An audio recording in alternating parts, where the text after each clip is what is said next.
Right. I will call to order this regular meeting of the Mount Pleasant City Commission.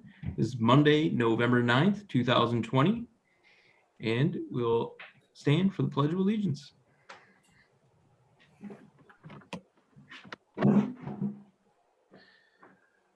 I pledge allegiance to the flag of the United States of America and to the republic for which it stands, one nation, under God, indivisible, with with liberty, and justice for all.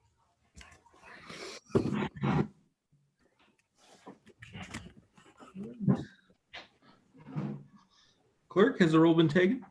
It has, and as we're now required to do, I'm going to go through and ask each commissioner if they will give their city, county, and state of location.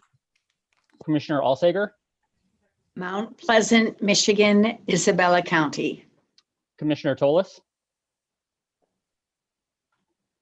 You're muted, Pete.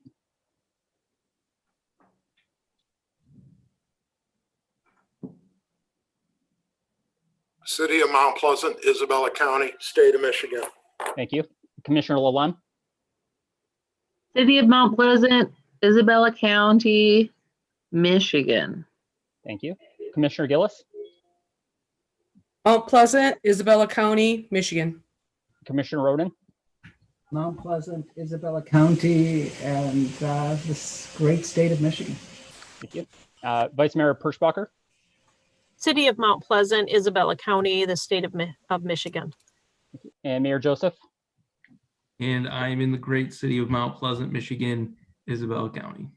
Thank you. Roll has been taken and all are present. All right. Well, I am honored to start our meeting today with a presentation from Central Michigan University President Robert O. Davies, who is the 15th president of Central Michigan University and is starting in his second year at that, in his tenure. And Dr. Davies, I see you're here with us. And so I will hand it over to you. Thank you so much, Mayor Joseph. Sincerely appreciate the opportunity to give you a quick update on Central Michigan University. Before I do that, I think it's only appropriate with the election just 6 days behind us to thank the leadership of Commissioner Lalonde for all of her dedication and hard work serving on the city commission there, and also to all the other commissioners. And also want to congratulate Olivia Simon, a CMU student, in your honor there, Mayor, being elected while a student at Central Michigan University. I'm just very proud of her, and I know that she will provide great insights and thoughts as she takes on that elected role. So again, thank you very much. But I also like to thank Nancy Ridley for her outstanding leadership, not only serving the commissioners, but serving Mount Pleasant, and also doing a wonderful job of working with Central Michigan University, our leadership team, and really furthering that partnership. And it is about that partnership specifically over the last almost 7 months to the day, since COVID-19 was recognized as a pandemic. I really appreciate the regular meetings that the mayor and I have on a monthly basis to update each other on what's going on. And we were doing this prior to the pandemic. But our new Vice President and Chief Financial Officer, Nick Long, has frequent meetings with Nancy, city leaders, CMU Police Chief, Chief Klaus, also meets with Paul Loria in a group setting to continue to have very strong communication throughout the entire time. Central Michigan University also keeps in regular communication with the Central Michigan Health Department, very much a very strong partnership with Steve Hall as we continue to work together to do everything we can to not only slow the spread, stop the spread, but hopefully eventually at some point in time, get rid of this COVID-19. I would also like to point out earlier this month, the city leadership participated with Central Michigan University in an extensive emergency management exercise. It was much more than just a tabletop because we really went through a very intense scenarios, and having the city leadership there participate with us was absolutely important. Beyond the COVID response, we continue to work together on very important aspects. Our partnership partnership with the FEMA, the Flood Control Project, which began this summer, extended the sidewalks that made the city more accessible for our students, extended it out past the CMURC property. And then also every time we are able to bring students, our families and visitors to our community safely and responsible. And it really is, it's about that partnership that allows us to do that. Speaking of COVID, I do want to give a quick update and just some thoughts on the COVID-19. When we came back to school in session those first 3 weeks, we did see an increase in number of cases. We knew that was going to happen, but working with the city and others to really manage that process was absolutely outstanding. We've learned also as institution of higher learning, we do want to learn ourselves. And we learned tremendously from those various 3 weeks. We were able to implement a lot of protocols in place that we had on paper, but realized that they needed to be improved, and we were able to do that. That includes testing on campus, surveillance testing on campus, the contract tracing teams, and a very, very strong partnership with everyone involved. Communication continued to increase to encourage our students and faculty and staff for daily health screening applications, wearing masks, practicing social distancing, avoiding crowds, and the like. And since that first 3 weeks, we were blessed with another 7 weeks, 8 weeks of really low numbers. I mean, we were at a time averaging 2 and 3 new cases. A lot of times we were down to low 2 cases on a 7-week average. Like the state, however, we are seeing an uptick over the last several days. We know where the cases are coming from.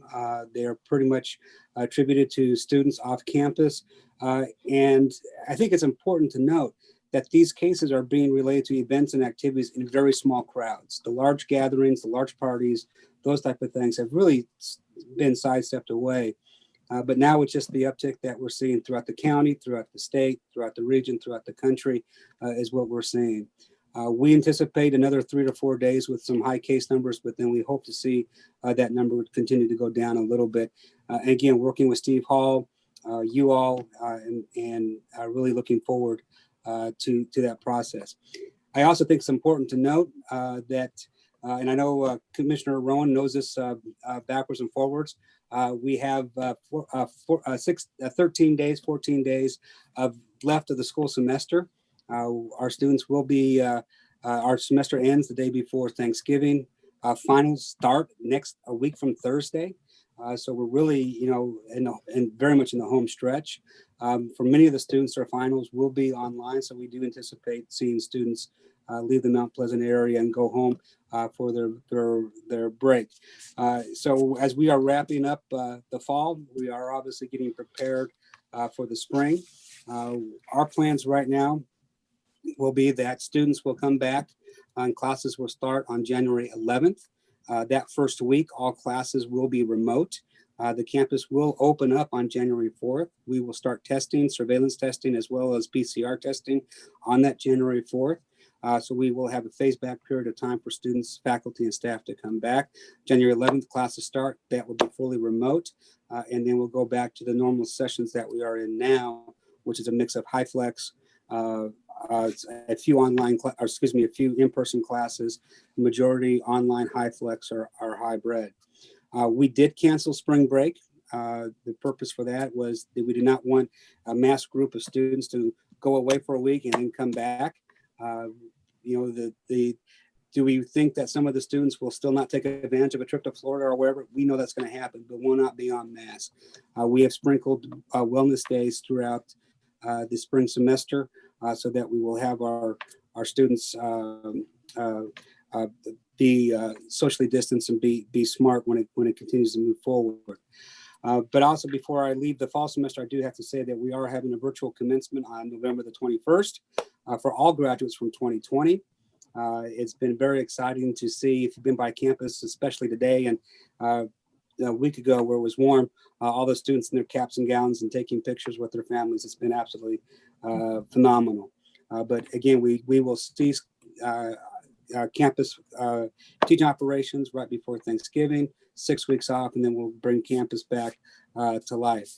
Also, since we are in the fall, I need to talk a little bit about some of the other things that have happened. The big one is that football has returned to the Mid-American Conference. We hosted our first game last Wednesday with a victory against Ohio. Very small fans, less than 1,000 people in the attendance. Last week we had 752 people in the stands, and we'll continue to monitor that out. This week our team is away. We beat Northern Illinois University on Wednesday. Actually, let me back up real quick. That first game in Ohio, even though we did not have fans in the stadium, we were on ESPN, and we had 711,000 people get a glimpse of Mount Pleasant and Central Michigan University.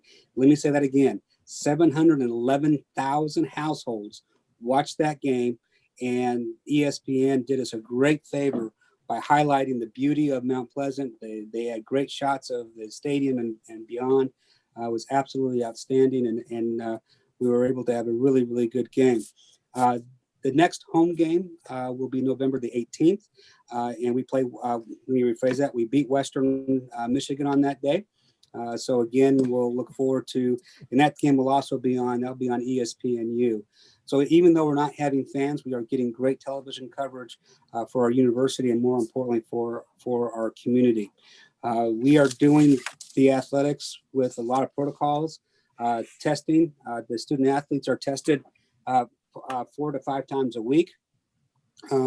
I've been going through the same protocol as they are, so I've been going through those testing, and it's I know I'm healthy for right now, so it's a good thing. But a lot of different precautions are put in place to make sure that we do it safely. Looking forward, enrollment next year is going to be tough. I won't deny any challenges that we have, and this is definitely going to be a tough time for enrollment across the country, especially in the Midwest. College and universities will continue to face significant declines in enrollment. There was an article in one of the magazines about 2 weeks ago that the average freshman enrollment for the public Michigan schools was right around 15%. We're a little bit below that, but in that number. Enrollment for the following year is looking even more challenging as high school seniors are really debating about going to college, waiting out a year, plus the demographics continue to move forward. We're being very aggressive in our marketing. We've launched a new brand in September. New website is coming online very soon. We've significantly increased our outreach to key markets. We've significantly increased our scholarships. We've guaranteed jobs for all students coming into CMU. And I will also have to say thank you to a lot of the business owners and partners in Mount Pleasant, where they've been very, very open to working with our students, and actually have extended more and more opportunities for them as well. So we are working with all of the major stakeholders, our landlords, our business owners, and everything else to really continue to put CMU at the forefront. With enrollment, we need to talk about budget, and between enrollments, COVID-19, pressures on the state, state appropriations and the like, we will be facing some tough times for the next couple of years. We went through this past year a university-wide budget reductions at the beginning of the school year, where we eliminated over $33 million and eliminated about 100 positions at the university. Not all of these positions were field positions. In total, about 42 staff members or thereabouts were laid off, and throughout the past academic year, about 35 faculty members positions were also eliminated in this process. So we're going to be a slightly smaller university, but having a very strong focus on what makes Central Michigan University, which is our commitment to the student themselves, high caliber science programs, high caliber health professional programs, amazing programs in the College of Business, with a foundation in the educational realm, and then also from some very strong niche programs ranging from our nationally acclaimed fashion and design program to our entrepreneurial program to our salesmanship program and everything else in between. At the end of the day, Central Michigan University is about the people, it's about the community, and it's about the way we interact with Mount Pleasant. And that's why I sincerely appreciate the hard work from the mayor, Nancy, and all the commissioners that have promoted Central Michigan University in many, many and varied ways. So with that, I'd like to say thank you very much. Mayor, if you would like for me to entertain a few questions, I'd be more than happy to do so. But I also know that you have a very busy agenda, and I do not want to take more time away from your busy work than is necessary. Thank you, President Davies. And I'll open up. Does anyone have any questions for President Davies? Commissioner Toles? Yeah, President Davies, one quick question on the enrollment. Due to the COVID, what kind of numbers do we have at Central for enrollment right now? Right now, we had a freshman entering class. You had to ask me that question. I had the numbers. On total enrollment, we're looking around 17,000. And that's predominantly in the area. There are some highlights. I want to point out that our freshman class from last year to this year, was just shy of 80%. The previous year, we had a retention of 74%. Our progression towards graduation has significantly increased.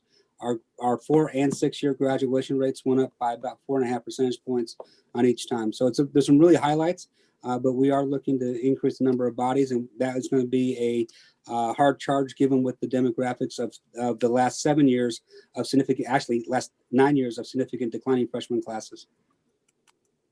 Thank you. You're welcome, sir. Commissioner Alsteiger? Hello, and hello, President Davies. I was listening very carefully to your dates for second semester, and I might have missed one. I noticed you said January 11th for remote learning, and then is it January 18th for in-person? We actually, it's January 11th is when we start, and that would be in remote learning for that first week. January 18th is Martin Luther King Day. So that's a day of service, not a day off. There will not be any classes that particular day. We are planning to celebrate Martin Luther King's Day with mainly virtual events and activities. And then that Tuesday, we will be back to the quote unquote normal schedule for classes. Thank you. You're welcome. That was also one of the reasons why we wanted to start early and not start after Martin Luther King Day. We think that's a very, very important day where our community really comes together and works very well together. So that was one of the decision-making points when we were setting the spring schedule. Commissioner Ronan? Yeah, I don't really want to have a question, but I did want to say, President Davies, how, I've been in the community for a long time and how pleased everybody is at your willingness to work with the community. It goes a huge way towards not only solving town and gown issues, but just making it better for everybody. Really, I don't remember another president who's reached out this way. So phenomenal job. And from my heart, I'm very appreciative of all the work you're doing at the university. But as a community member, I'm also appreciative of the way you've included the city and kept everybody up to date. I know it's well, thank you. So, yeah. Thank you very much, sir. I sincerely appreciate that. And I will say, and I was remiss in not mentioning that more profoundly in my remarks. Our planning strategy really worked with the community, the restaurant owners, the bar owners, the landlords, the retail shops. We worked very closely with each one of them, and especially those first three, the landlords and the restaurant owners and the bar owners, because we knew that we could control some things on our campus. But really reaching out and working with the Swindlehurst family, the Holton family, the Hunter family, and many others. And then also with the landlords, and really developing that strong partnership and that strong communication early on. And then when we were going through those first 2 weeks, we were able to go back to those meetings that we had and really reinforce and double down on some things. So that was very, very, very helpful. And then also, I will say again, the communication with the mayor, Nancy, and the partnership with Steve Hall. Nancy Ridley is on a weekly call on Thursdays with our CFO, the two chiefs of police, Steve Hall, and the governor's office. And I know from the response we've received that many of the other communities with universities, they're not seeing that same cooperation that we do have here at Mount Pleasant. And I need to give full credit to Nancy and the mayor and various other and Paul Loria because they really came together and said, how do we get through this together? And knock on wood, we're 2.5 weeks from ending the semester, and we will do fine. So I sincerely appreciate that. Thank you very much for that comment. Thank you. Commissioner Laurie or Gillis? Thank you. Good to see you, President Davies. And Nice seeing you too. I want to thank you for doing what you do for the university and our community, and the mitigation measures you have put in place to try to control the pandemic, and the encouragement for all our students and our community members to wear masks for hopefully a little bit longer until we pull on the other edge of this. So, and I also want We'll to get there. echo Commissioner Ronan's remarks that I have received numerous compliments on your initiative to bridge the gap both between students and our community and the outreach you do. So I thank you for that. Thank And you very much. I know your budgets are as stringent as our budgets. And one thing I just want to throw out to you that we have just started going down the road of a recreational authority to try to get a swimming pool. And I was one of those CMU students that used to use Rose Pool because we didn't have the stack when I went to school. And both my children learned to swim in Rose Pool because our community pool down at Island Park had been demolished, unfortunately. And unfortunately, you had to, close Rose Pool. But we are in the process of doing the authority was approved, and we will be asking our community members for a millage. But I just want to keep it in your, if you would, if you see any opportunities where CMU might be able to help us and collaborate and engage us with some of the finances for the construction of that pool. The team that's been working on this for approximately 3 years have the finances sorted out for keeping the pool up and running. It's just the money to actually build the pool.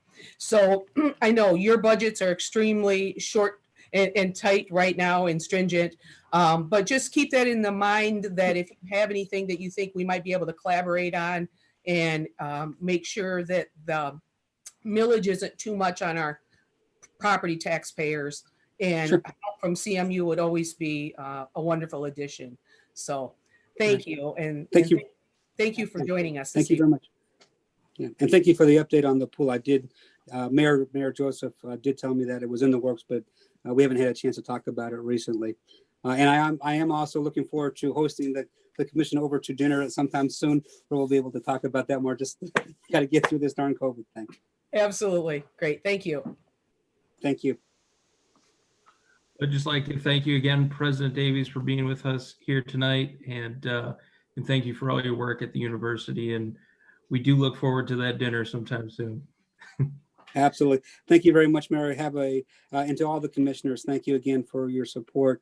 It truly is a partnership, and we have a great team at Central Michigan University. If you haven't met all the new vice presidents of the team, would love for us to get together. We've got a great team, and they're the reasons too that we've been able to turn the corner on many fronts, and we'll continue to work hard. So with that, thank you I'm assuming no more questions. Looks like we're good. Yep. Sounds great. Well, in that case, of Mayor Joseph and everyone, thank you very much. And as always, fire up. Fire up. Yep.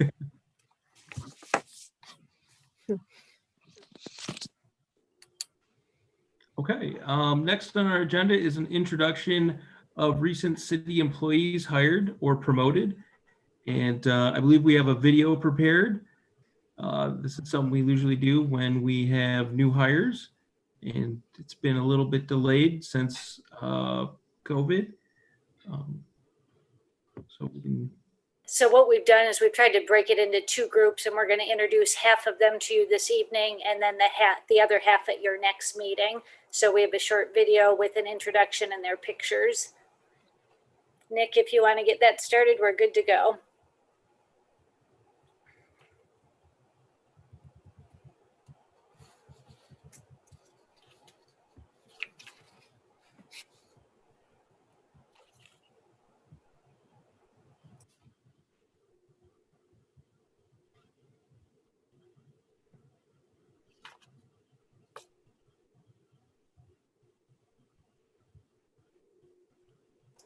Nick, there's no sound.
Nick, should we save this for the next meeting, maybe?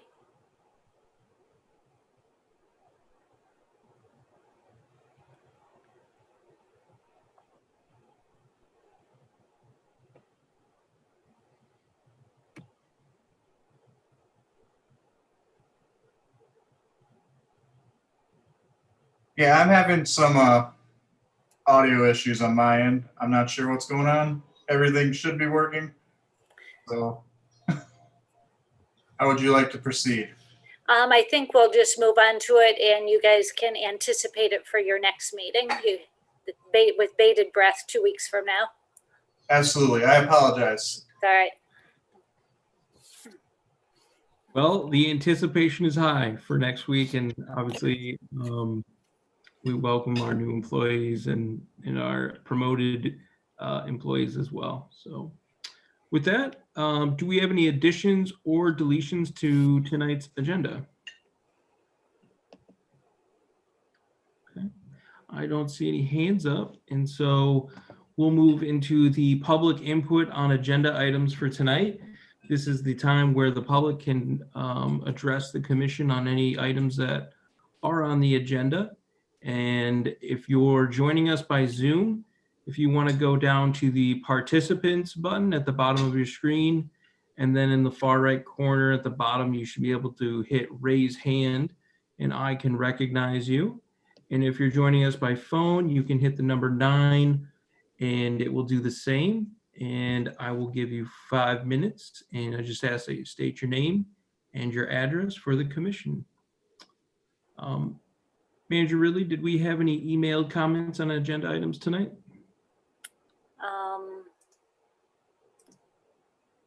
No, I don't have any emailed comments, sir. Okay. Like, not seeing any hands up for public comment, and so I will close the public input on agenda items for this evening. And just a reminder for the public, oh, I think I spoke too soon. It looks like we have a Tammy Melton who would like to be with, and so recognize Mrs. Melton.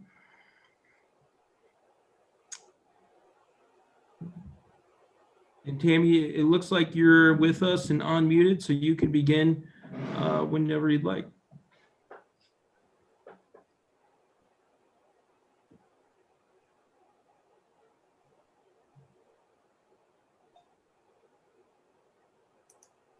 Tammy, can you hear us?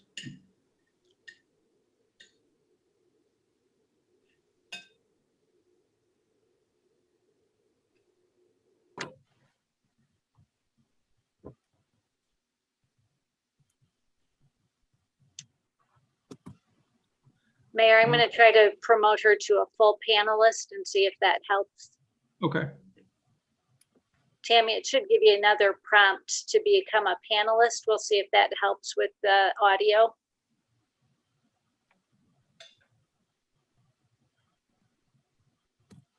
Doesn't look like it made a difference.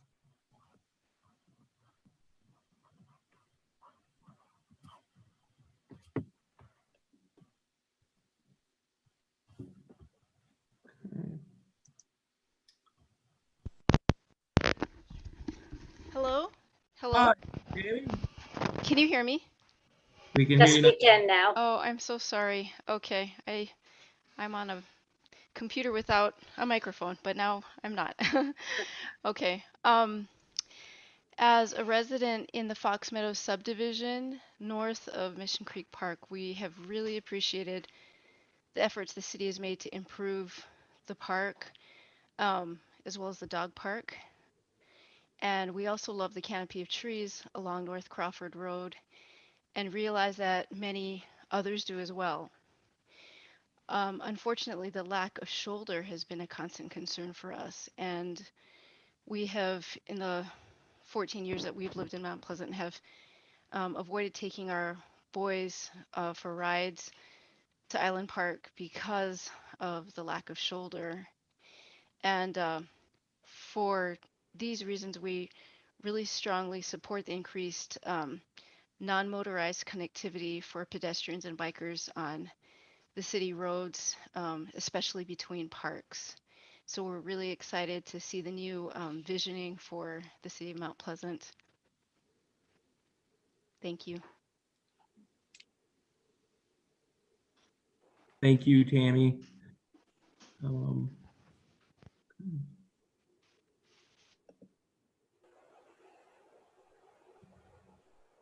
I don't see any other hands up in our attendees, so I will now close the public input section here.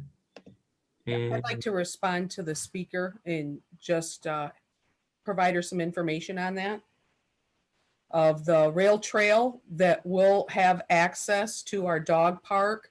We're trying to get some connectivity, the one that goes all the way down to Ithaca, that will come up through the city of Mount Pleasant, in through central Michigan, into our parks, by Nelson Park, down the railroad track, along the back of what I call Farrell's Manufacturing, but it's actually the manufacturing building on the corner of Pickard and Harris, and that it will continue down to the dog park. So I know there's a lot of people that are looking into that. So hopefully that will be seen in the near future, that connectivity to that dog park. And then maybe Union Township could then take it a little bit farther down to your subdivision. So know that that is already on the horizons. So, but thank you for your comment. I appreciate that.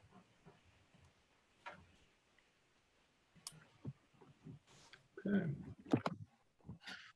So next on our agenda is the receipt of petitions and communications. And I'll hand it over to Manager Ridley. Under this section of the agenda tonight, in your packet, you had the report on pending items as well as the monthly report on citizen complaints.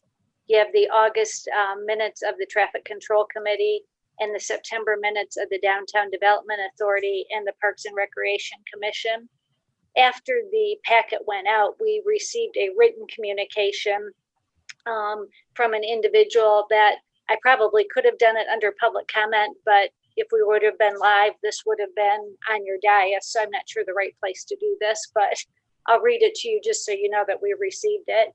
It came from Jennifer Shiza and Cordell Demate. I don't have an address of them, but what their email or what their written communication says is, Dear Mount Pleasant City Commission, I'm excited to see the plans for our city parks in the 2050 master plan. Our parks are a great point of pride for Mount Pleasant, and our family has benefited greatly from our parks since we moved here 18 years ago. In particular, I would encourage strong support and prioritization for increased non-motorized accessibility and connectivity for pedestrians and bikers on city roads, implementation of a plan to connect Island Park Trail northeast to Harris Street to Mission Creek Park, other improvements to Mission Creek Park, including installation of a playground. With the addition of the dog park and pavilion with restrooms, Mission Creek Park is utilized more than ever. We see many children and adults walking on Crawford Road between Harris and River to access Mission Creek Park, and unfortunately, many vehicles drive too fast and too close to pedestrians and cyclists. A trail to connect Mission Creek Park to Island Nelson Park is an excellent idea. Depending on the location of this connector, adding real shoulders to Crawford Road would also increase safety for those accessing Mission Creek Park. Thank you for your consideration. And I apologize, like I said, that probably could have been public comment. I just didn't think about it. Thank you, Nancy. Next on our agenda is the consent calendar. And are there any items that need to be removed from the consent calendar tonight?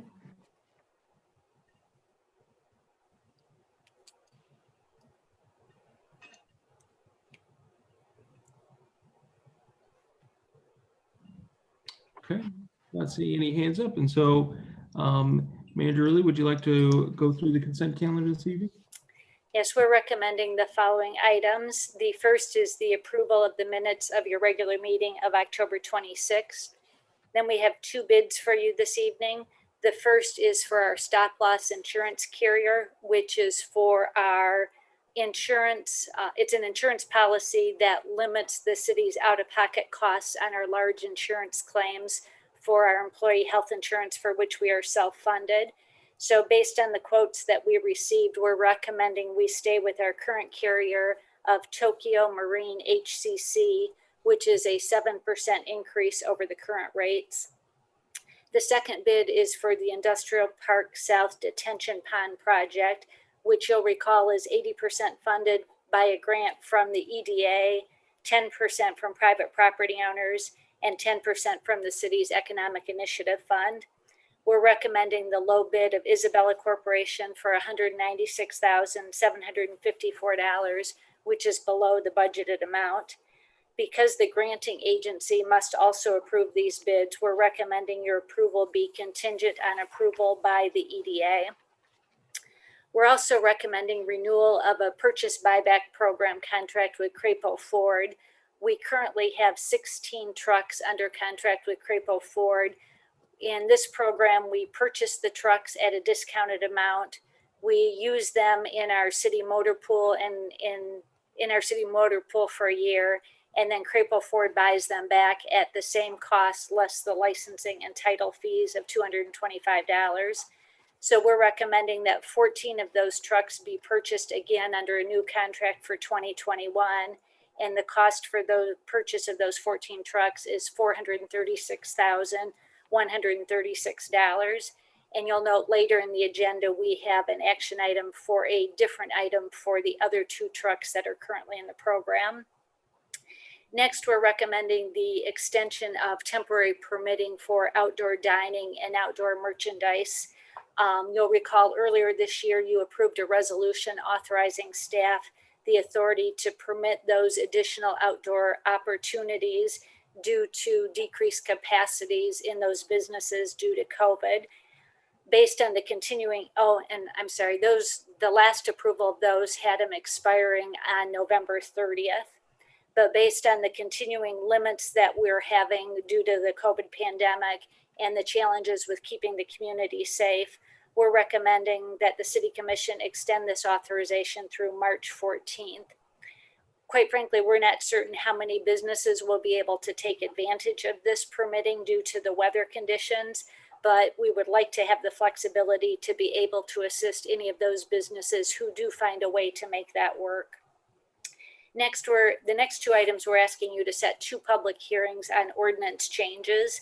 The first one is based on our work session discussion earlier this year on the potential of a property maintenance standard ordinance. And this proposed ordinance that we have before you tonight would focus on exterior issues such as junk, rubbish, and abandoned vehicles, overgrown landscaping, and dwellings that aren't habitable. And this is intended to minimize the negative impacts on adjacent or surrounding property owners and would provide a tool for setting expectations and for staff to be able to start working with property owners to identify what kind of assistance they need in beginning to address those issues. So we're recommending you set the public hearing for November 23rd on that proposed ordinance. During that same work session discussion, there were some concerns expressed about overflowing dumpsters throughout the city and household trash not being properly contained in repetitive manners in some locations. So as a result of that discussion, we're recommending 2 changes to the solid waste ordinance. And the first one would define a repeat offender for such offenses, in which case those individuals who meet that definition would have a shorter time period to resolve the trash violation, and they would also have a higher fine for those future violations. So again, we're recommending a public hearing be set for November 23rd on that ordinance amendment. And then lastly, we have approval of payrolls and warrants. Commissioner Gillis. I move to approve the consent calendar as presented. And Commissioner Tolis. Support. Okay, we have a motion to approve the consent calendar as presented and a second. Any discussion?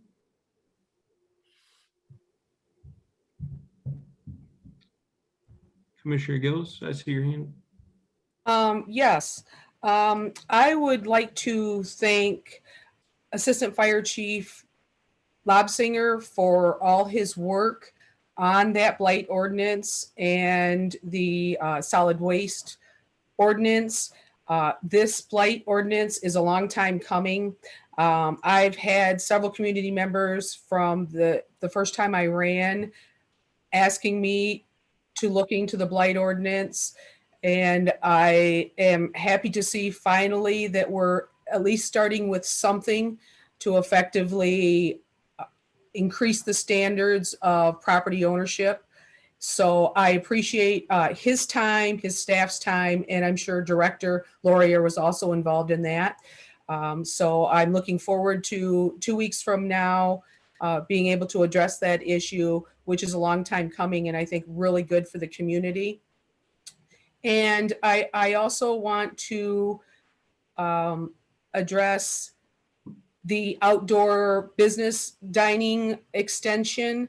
I hope that this might help, again, the downtown businesses, maybe by seating outside with heaters, or you never know, next month we could hit another 70-degree week. So we may be able to enjoy the outside then. But I do think that is a good idea, just in order to give that flexibility. We are not closing the road, so I want to remind the community, we are just going to be extending their outdoor dining seating capacity to those parking lots and only up to 2 spaces.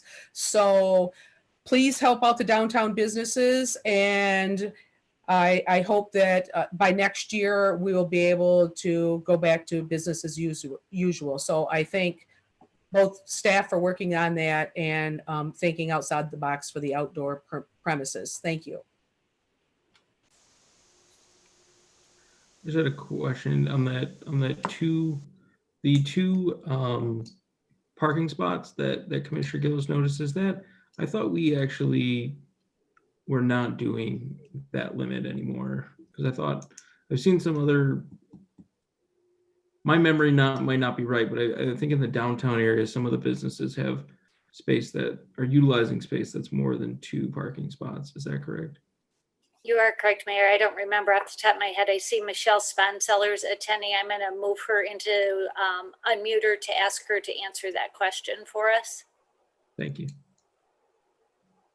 Good evening, everyone. Yes, one of our businesses, the Bird Bar and Grill, is utilizing 3 parking spaces. Otherwise, Ponder Coffee and Pleasant City Coffee are only using 2 spaces at this time. Okay. Right. Thank you, Michelle. Sorry about misspeaking. For some reason, my memory That's was okay. skewed, so I'm not sure where I had that either. So thank you. Yeah, appreciate the clarification. I don't see any other hands up for discussion, so I think we can go to a roll call vote on approving the consent calendar as presented. Commissioner Alsager, Aye. Commissioner Gillis, Yes. Commissioner Lalone, Yes. Commissioner Ronan, Yes. Commissioner Tolis, Yes. Vice Mayor Perschbacher, Yes. Mayor Joseph. Yes. Passes 7-0. Okay, great. Tonight we do have 4 public hearings, and our first public hearing is on the proposed 2021 annual operating budget. And Manager Ridley, did you want to introduce this topic? Yes, just briefly, I would say the budget has been available on our city's website. And at your September 28th meeting, we did a high-level budget overview presentation of it. So tonight, all you're doing is holding the public hearing to obtain any public comments on it. And after the public hearing, we are not recommending you take any action on it this evening. We will do that at one of your upcoming meetings instead. Thank you, Manager Ridley. And then I will look to our attendees, see if there's any public comment by opening the public hearing now. And just as we did earlier, you can press 9 on your phone or go to the raise hand function. Mayor, I would just indicate on the phone, I think it has to be *9 in order to work. Okay. I see we have one person on the phone, so just in case they're trying. Right. Thank you for that clarification.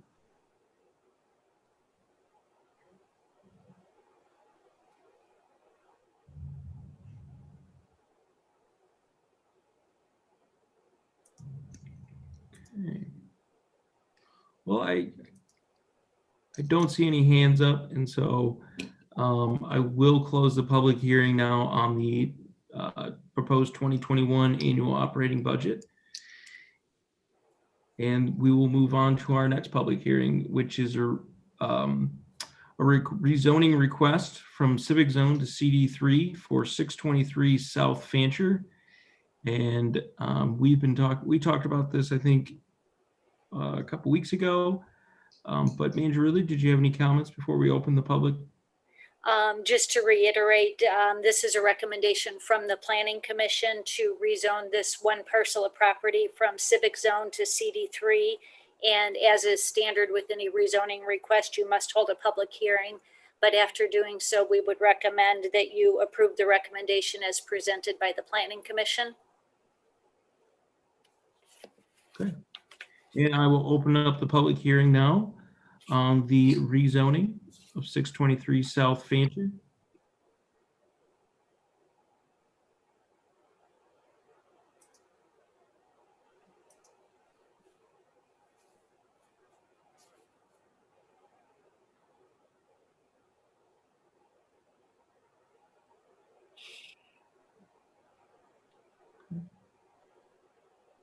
And I will now close the public hearing on this item for the rezoning. And at this point, I will open up the floor to motions and discussion. And I see Commissioner Gillis has her hand up. Lori, you're muted. You're muted.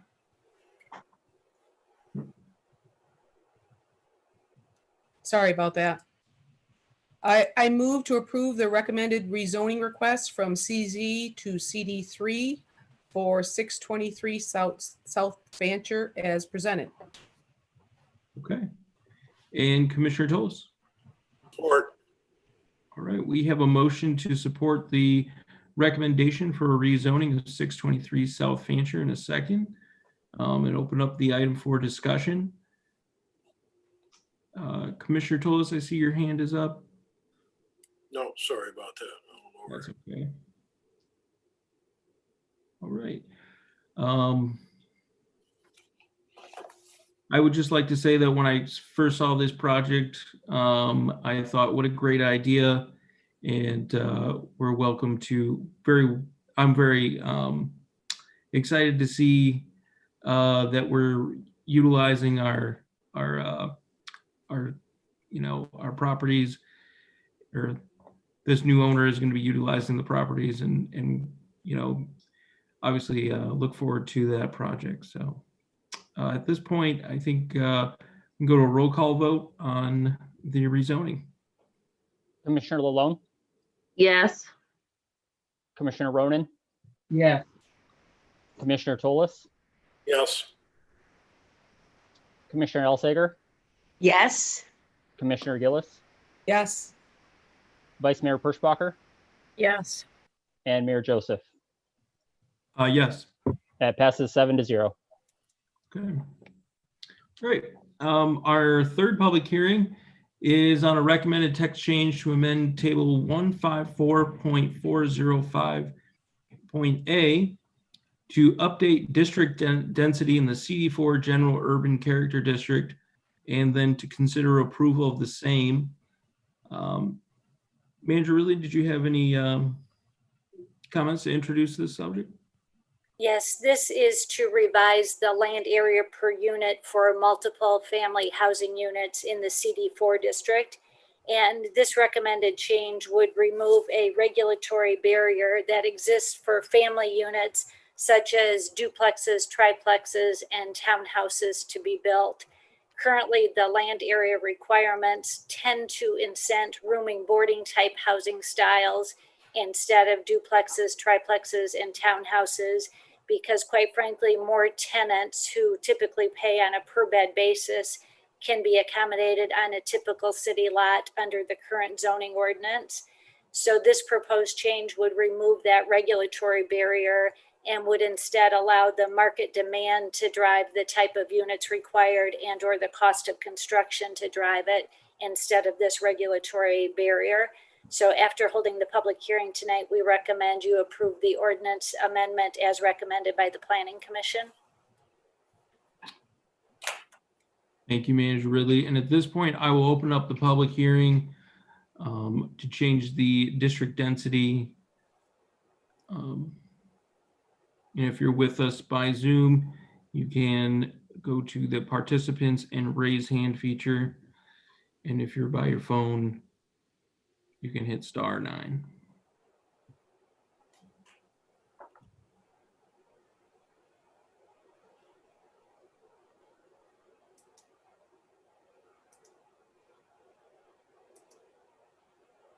Okay, at this point, I think I'll close the public hearing on this item and then open up the floor for motions and discussion. And Commissioner Tullis, I see your hand is up.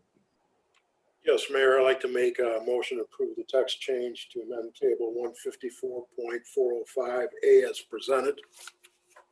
Okay, and Vice Mayor Perschbacher. I will second that motion. Okay, we've got a motion and a second, and open up the floor for discussion. Commissioner Gillis.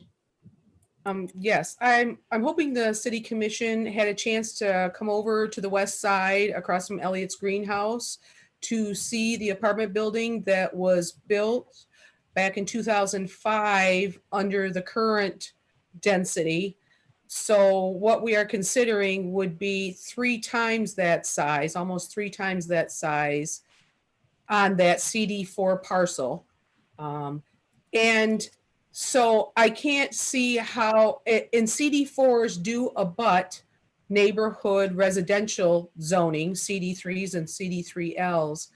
So as we protected the neighborhood south of High Street to try to keep the density manageable so that people can enjoy single family residence, I am looking at the density, and I'm very concerned on that small of a parcel, what 3 times the size of an apartment building would look like. And I do have concerns because parcel B, and maybe one of our staff members may be with us. I don't know if Jacob's with us this evening or not, Nancy. Yes, he is. Okay, I want to ask, parcel B is an example of obviously higher density because there's 42 apartments on that parcel. And I'm sure that did not follow our current zoning requirements of 2,900 square foot per apartment. Because that's in a CD5 district that Okay. has different density requirements. Okay, great. Thank you for clearing that up, Nancy. Because that kind of apartment could go here alongside a single family neighborhood. So I don't think accommodating developers that would want to maximize the footprint and maximize the density along CD3 neighborhoods is a good idea. And so I'm not going to be supporting this evening. I know there were some concerns from the Planning Commission also on that high of a density. I don't think that's what we should be doing. If you think of along Mission Street, north and south, all those properties are CD4. Well, some of them are CD4 and they abut a residential area. And that if those density were, if these density numbers are approved, we could be forever changing the looks of those single family neighborhoods that are on the other side of Mission that butt up to those alleys. And density has always been a problem, and that's what we've been addressing when we adopted the zoning code. And I think we should apply that across our community, trying to limit it density next to residential areas. So I will not be supporting this evening, and I would like to give other commissioners some time to think about what that would look like. Thank you. Jacob, can you confirm that my answer was correct about the CD5 for 410 West Broadway? I would hate to misspeak on that. Is that accurate, Jacob? You're correct. Okay, thank you. Thank you. Given that I have Jacob, what were the density requirements on that CD5, if you know them? The CD5 has a maximum density of 96 units per acre. Thank you. I see Commissioner Toles has his hand up. Yes, thank you, Mayor. I will be supporting this tonight. I'm happy to see we're removing the limitation of 15 units per acre in the CD4 to 35. And I just let the market drive the demand for this if it's going to happen. That's the only comments I have. Okay. I just wanted to say that I will also be supporting this tonight. If you look into what we're doing tonight, the new unit per acre requirement will really incentivize building styles that are more centered for single families, triplexes, fourplexes, things like townhouses that were really, we've been shown market data that is, there is demand in our city for that. And anecdotally, I've run across a lot of people who are staff members at CMU who have trouble finding housing like that here that they'd like to move into. And I think this really goes to those middle housing types that we've been talking about for so long. And this is really going to give, well, one, make those even possible in the city. And although on paper, I think the density number looks like we're increasing density in a way that may be alarming for some, I think the expectation of the outcome of those types of building types are built, that the density will not be like what I think some of those some of the situations that we had north of campus were, where people, we had 8 people in a house. That's not going to be the situation with this middle housing types. And so I think that the behavior of individuals living in those will be different. The type of patrons that will attract will be different. And so I do think that this actually gives us an ability to allow the market, as Commissioner Toles said, to function, and opens us up to building styles that we haven't been open to for a very long time. Commissioner Alsager. Hello. I think my comment is going to reflect that the number that we're talking about came from the Planning Commission, and that they looked at it and actually increased the number from when we first looked at it. So I trust their work, and I will be supporting this. And I would add that the Planning Commission did pass this on a 6-1 vote. And so it's not to say that, I think if they felt very uncomfortable with it, I think they would have delayed, maybe talked about it more, or you would have seen a more divided vote amongst them. Seeing no other hands up, I think we can go to roll call vote on the amending table 154.405.A. Commissioner Ronan, Yes. Commissioner Toles, Yes. Commissioner Alsager, Yes. Commissioner Gillis, No. Commissioner Lalone, Yes. Vice Mayor Perschbacher, Yes. and Mayor Joseph. Yes. Passes 6-1. Okay. Next on our agenda is the last public hearing of the evening, which is on the proposed 2050 master plan that has been recommended by the Planning Commission, the Parks and Recreation Commission, and has received comments from the public, our community partners, and local boards and commissions. And so at this point, I'm not sure what else there is to say, but if Manager Ridley or Mr. Kane have any comments before I open the public hearing, please go ahead. I would just briefly say page 48 of your agenda packet outlines kind of the timeline we've been under since 2018 to bring this master plan forward, and the public engagement activities that took place and the various public presentations that were done.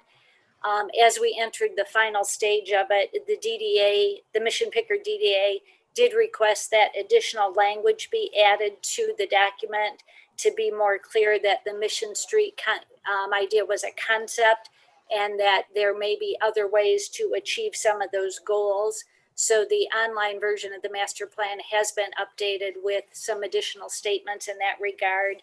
And then during your work session discussion 2 weeks ago, Commissioner Gillis gave us some good feedback on some of the edits and typographical errors that have now been corrected on the online version as well. So that has been updated based on that discussion. So after holding the public hearing tonight, we're recommending that you adopt it, as you said, as recommended by those two boards. And there's a resolution in your packet that would accomplish that adoption. Okay. At this point, I will open up the public hearing. And if you're with us by Zoom, again, you can go to the participants.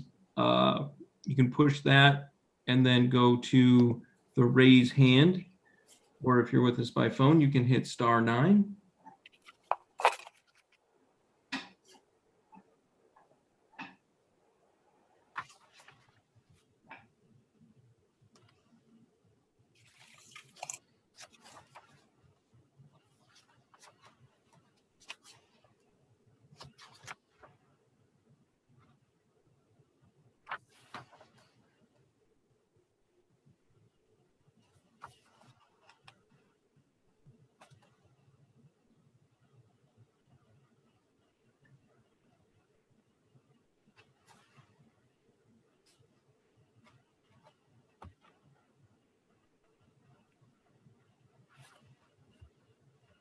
Okay, and without seeing any hands up, I will close the public hearing and then open up this item for motions and discussion.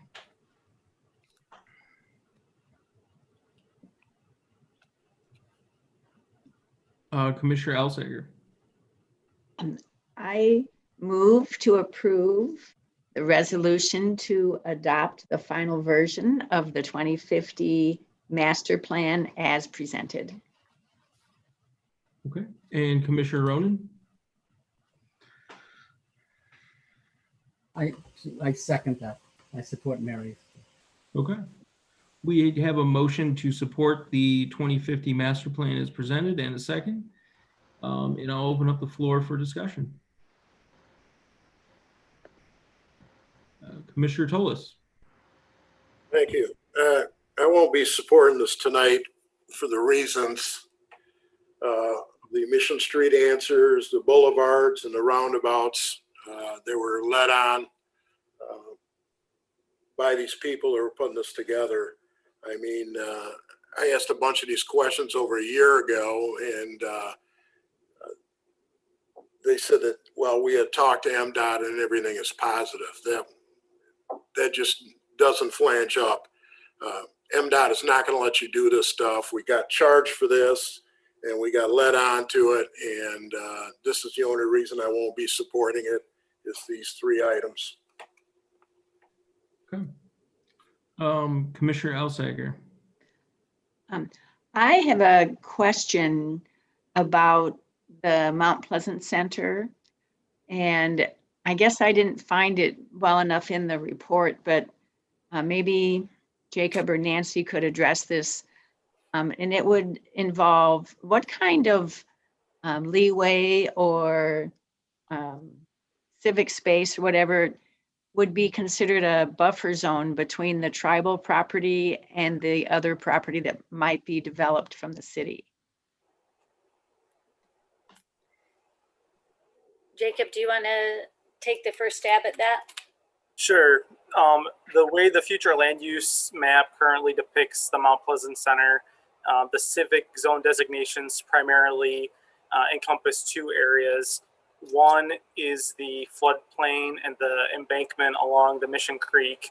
And that was done understanding that that area would not be developable, and was sized to provide for the necessary both maintenance access along both sides of the bank, as well as opportunities for public access along those banks. So not just the floodplain, but a little bit of extra space to accommodate those two functions.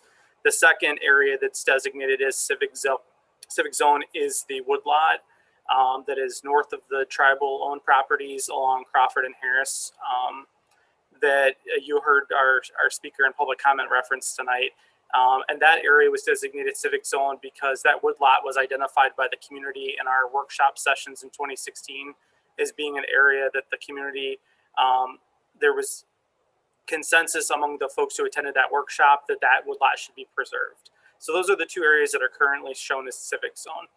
Ultimately, because of the amount of acreage that's at the Mount Pleasant Center site, our zoning ordinance would call for a development parcel plan to be developed as part of a rezoning of this property. So the future land use map just depicts a general vision for the site, and the rezoning process would actually flesh out those details. So at that time, it would be more than appropriate to consider how we would treat adjacent land uses and their interrelationship with the new zoning districts, which would include not only those tribal properties, but especially would include those tribal properties. I think there's a number of ways you could do that that would be consistent with that zoning process, which really aims to provide for green spaces in close proximity to other uses on the site. So I think there's a great way to do that through that rezoning process. Obviously, as with tonight, the City Commission and the Planning Commission are both deeply involved in that rezoning process. So at the time that situation is possible and makes sense, I think that would be a great opportunity to have that discussion about the best way to accomplish that. But the future land use map in the plan does not preclude that by any means. It's just basically, like I said, demonstrating the two areas on which there was community consensus already with regard to Civic Zone. So Jacob, as a follow-up, would us maybe having a friendly amendment, suggesting a buffer zone, would that be proactive or unnecessary? I don't believe it's necessary. And my only concern with that would be because I guess I don't know what the size or scope of that buffer area would be. And if we're talking about a 25 or 50 foot area of buffer in the scheme of the city of Mount Pleasant, we don't generally have large buffers between different land uses just because of the nature of the development pattern of our city. Most of Mission Street backs up into people's residential backyards, for instance, with maybe an alley separating them. So depending on the scope, just with the size and scale of the map, it may be hard to depict a buffer. And I wouldn't, it may be something that would merit some more discussion about what exactly would make sense, whereas if someone took the map too literally, they might think that it depicted, they might scale it up and say, well, the city commission intended for there to be a 500 foot buffer or a 200 foot buffer. But certainly if that is the consensus tonight, I don't think it's damaging to do that if that's the consensus. Okay, thank you.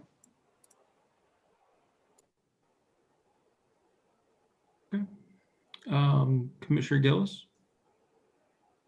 Yes, I'd like to address the few committees that actually reviewed the master plan that we spent over $150,000 to an entity to create 5 books, quite detailed books.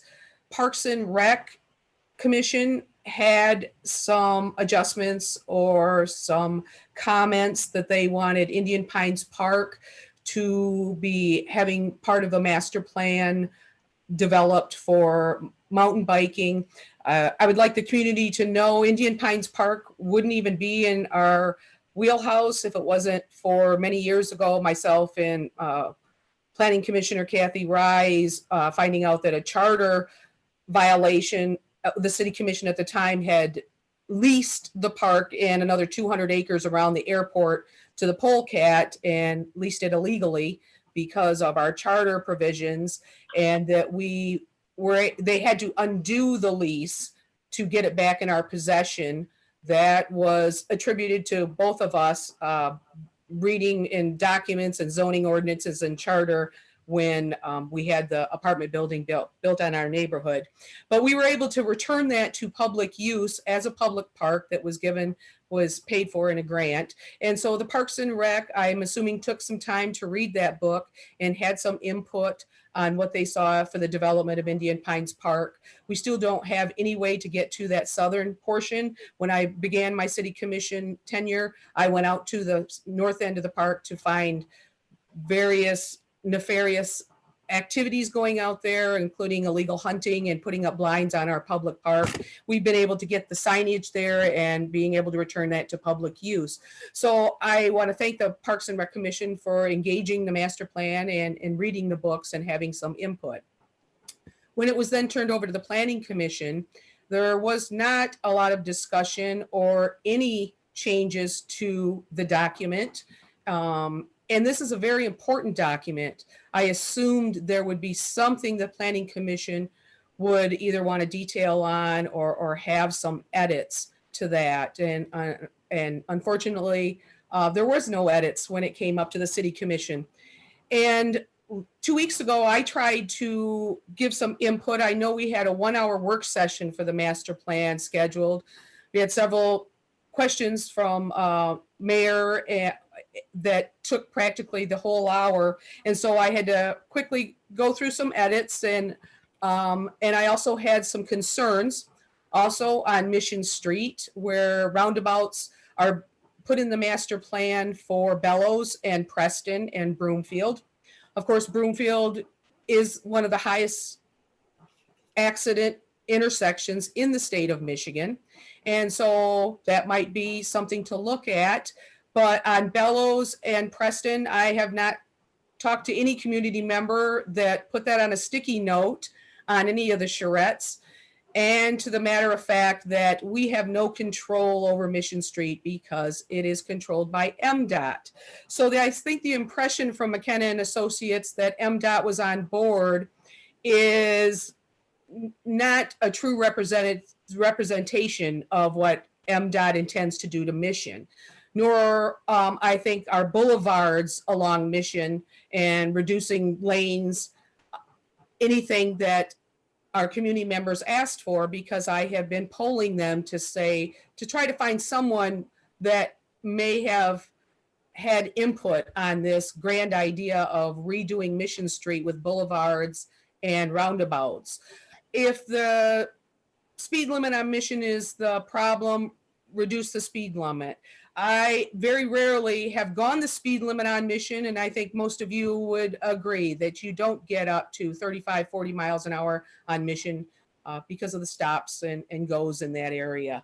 So I really don't think that is a valid addition to our master plan to say that our community wanted this. I also want to remind the commission, I served on the Planning Commission for 3 years. The master plan drives a lot of decisions on the Planning Commission. They use it as a document to say, quote, the community wanted this, or the future land use map. And so for us not to have more input on the effects of what was in that master plan is really concerning to me, that we didn't have more input, that we as 7 commissioners all thought that all books had no room for improvement. I also noted 2 weeks ago, and I know we had already gone an hour on the work session, an hour and 10 minutes. It was almost 10:30 at night. So I had put out my concerns very rapidly because I know it was a long evening. So I know there was no consensus because we really didn't have a lot of time to talk about it. We're in a forum. This Zoom meeting is not we're not able to do much conversing and debating, or at least having other ideas thrown out and looking them over as we would as if we were in the city commission chambers or in that work session chambers. But the fact that I did go through each book, I did read them 2 to 3 times each. I also had concerns about our economic development portion, where we were identifying entities by name in the master plan that we would continue funding. Both our Mid-Michigan development with Jim McBride and also the CMURC, we put in writing in our master plan that we would be funding these entities into the future. And I don't think that is appropriate in a master plan. I think it would give future staff and commissioners to say, well, it was part of the master plan, so we don't want to get rid of that contract because see, it was part of the master plan. I have great concerns that there were many community members that came into those charrettes and said, I want you to continue giving money to MMDC and the CMURC Rec Center indefinitely, or at least for the next 30 years, and that's what this plan looks out into the future for. And I think both those entities should be evaluated on their effectiveness and our return on investment. We have seen a return on investment. Of course, Jim McBride worked very much with our state to give out some COVID grants and relief to our business owners. But to put that in the master plan, to somehow try to almost not have a city commission in the future look to see that that's effectiveness. And if we should continue to fund those sources, that should be evaluated on a yearly basis, and that should not be put into a master plan by name. And my concerns of always giving extra or taxpayer money into extra economic development entities is that we have a whole division here in Mount Pleasant that we fund with a director and staff for economic development. Very large portion of our budget goes to their salaries and staff, and we have a downtown development director just for downtown businesses, yet we are duplicating our services with these other entities that we're funding with taxpayer dollars.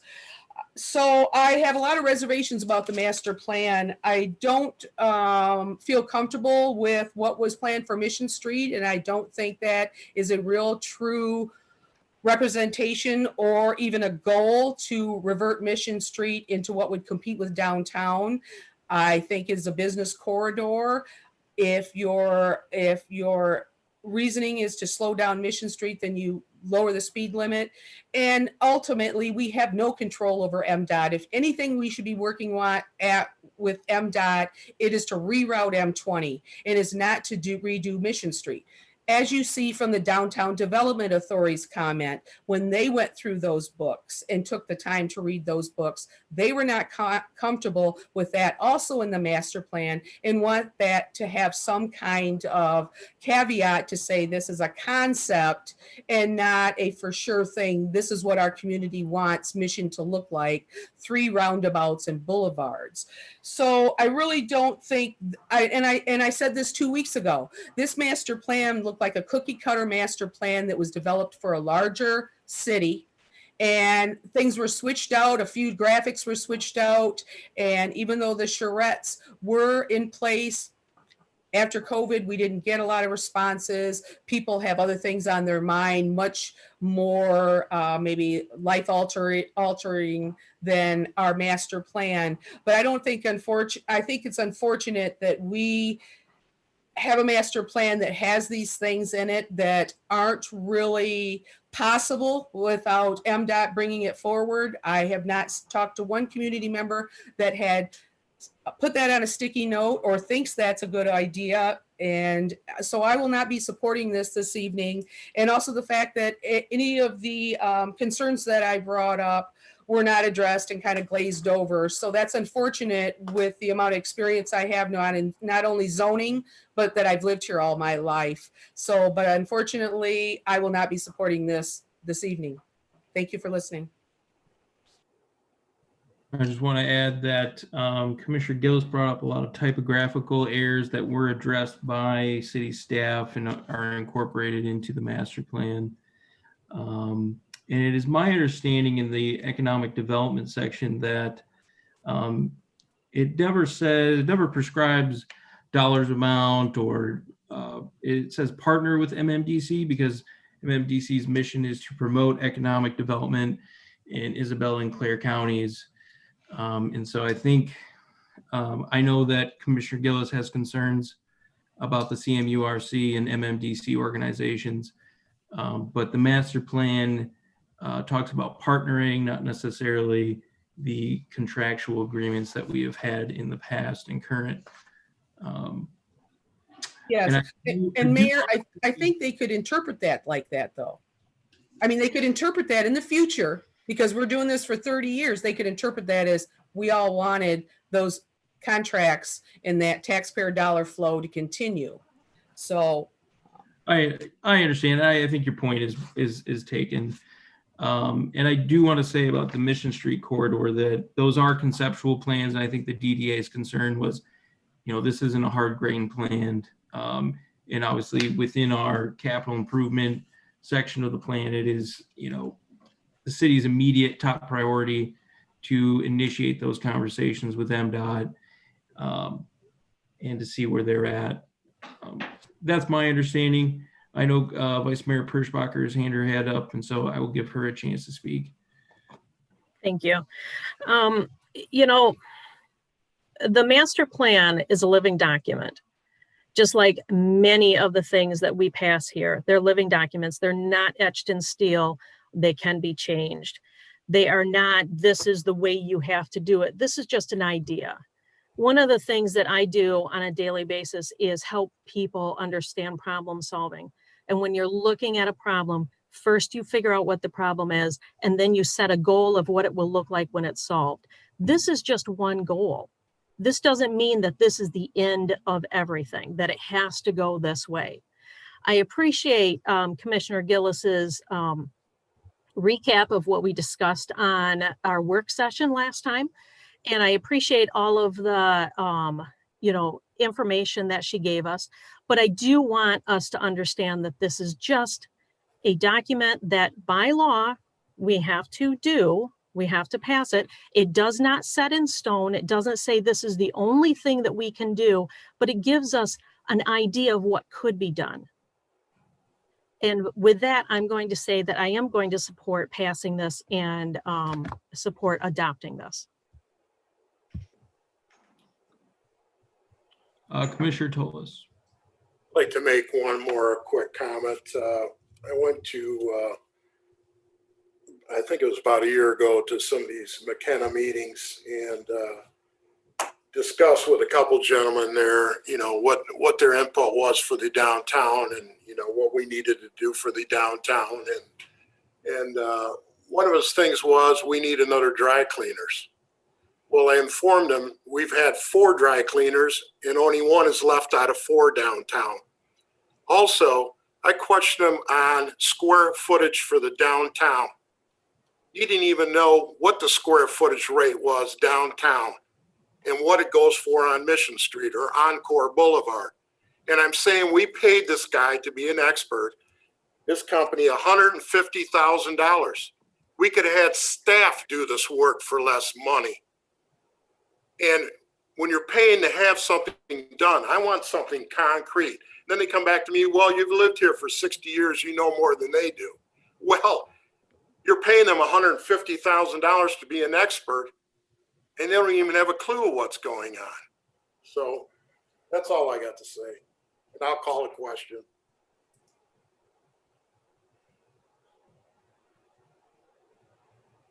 I think I just want to keep the floor open for discussion. If that's all right with you, Commissioner Toles. That's fine. We have commissioners who haven't spoken yet. I would like to reiterate that over the last, say almost year and a half that we've been dealing with the master plan, that, we have the charrettes. The city commission has had 3 times to review the master plan with staff from McKenna.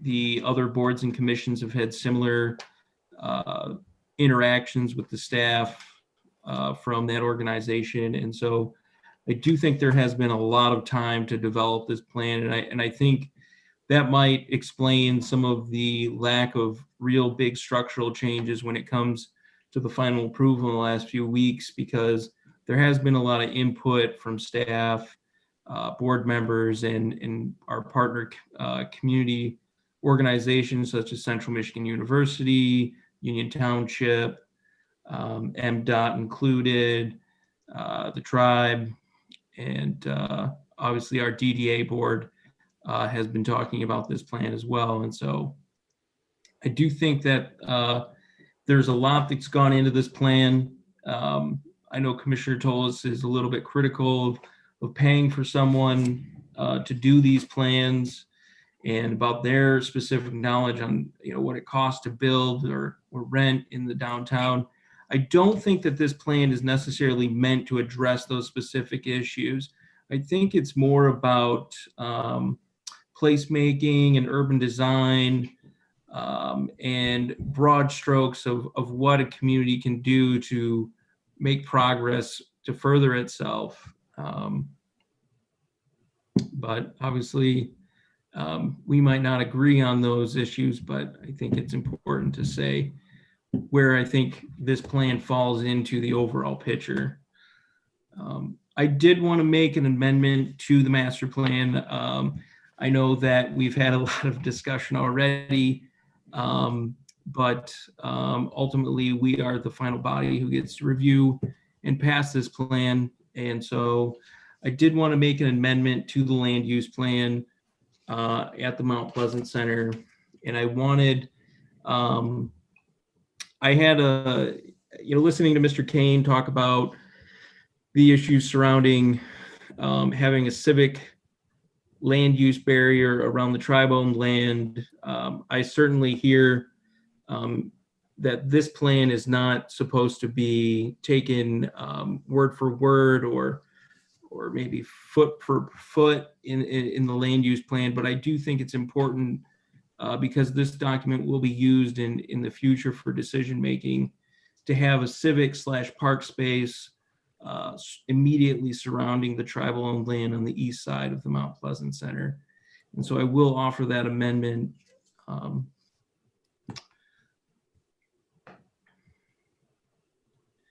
Vice Mayor Perschbacher. I will second that amendment. Okay. So we have an amendment and a second, and open up the floor for discussion.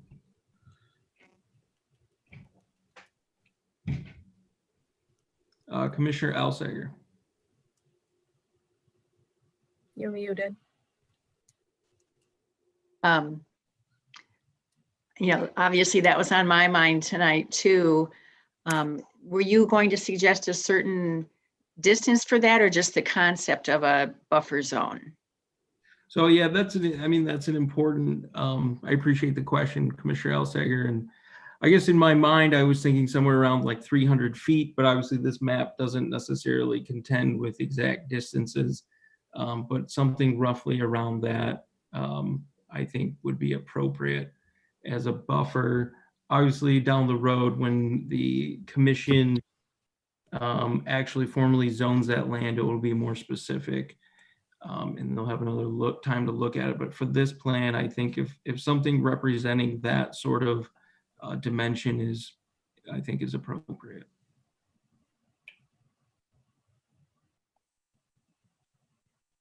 Commissioner Gillis. I find it alarming that Jacob Kane, the planner, said that probably isn't necessary, yet we're going to now make more of a buffer around that property during the last hour of this, master plan approval. And like you said, you are actually tying the hands of future commissioners with that big of a space. 300 feet is a buffer zone. That all can be developed when they do a PRD, when they develop all of the land in the future. We don't even know what is planned for that land, our land or the tribe's land. That might be completely raised. The building might be completely raised, and it might be gardens and natural habitat. And so I think to then put on areas that now won't be developed is not required. Our planner already said that was not necessary, yet for some reason we want to do a stroke of the pen and have a whole nother area of that property not be developed. I don't think it's needed, just like our planner said. And so I think in the future, when that is developed as a whole and we have an idea of what is planned for the tribal property, that would be the time to decide if we need a 100-foot buffer, a 300-foot buffer, or larger. But this is not the time when those developments won't happen till far in the future. So I will not be supporting this. I'm flabbergasted that out of everything that was in that document, that's one of the only things we're changing. So, and like I say, the future land use map should be left for future commissioners to decide how that property should be developed as a whole, along with the tribal community. So. I just want to say, so this document isn't binding. It, whoever, when they rezone this property, it will be reviewed again, and it can change. For me, I think it sends an important message that we're willing in showing a dedication to be mindful of the history and the meaningfulness of that property. And so for me, that's why I'm offering this amendment. I think it's important. Obviously, we don't know when we'll be actually zoning that property by ordinance, but none of us may be on the commission at the time. So I think it's an important message to send. At least that's how I feel. I see that our attorney, Mike Homier, has got his hand raised, and so I'd like to recognize him. Thank you. I just wanted to address this amendment process because I'm not sure that amendment is permitted by the Planning Enabling Act. So the Planning Enabling Act has a specific process by which you can adopt amendments to the master plan, and typically those follow under MCL 125.3843, and it's subsections 1 through 3, except for subsection 4.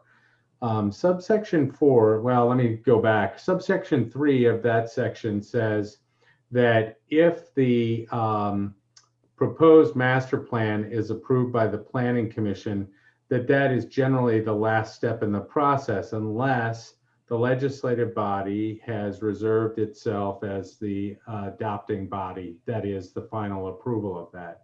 But in that subsection 3, it talks about after the approval of the proposed master plan by the Planning Commission, the legislative body shall approve or reject the proposed master plan.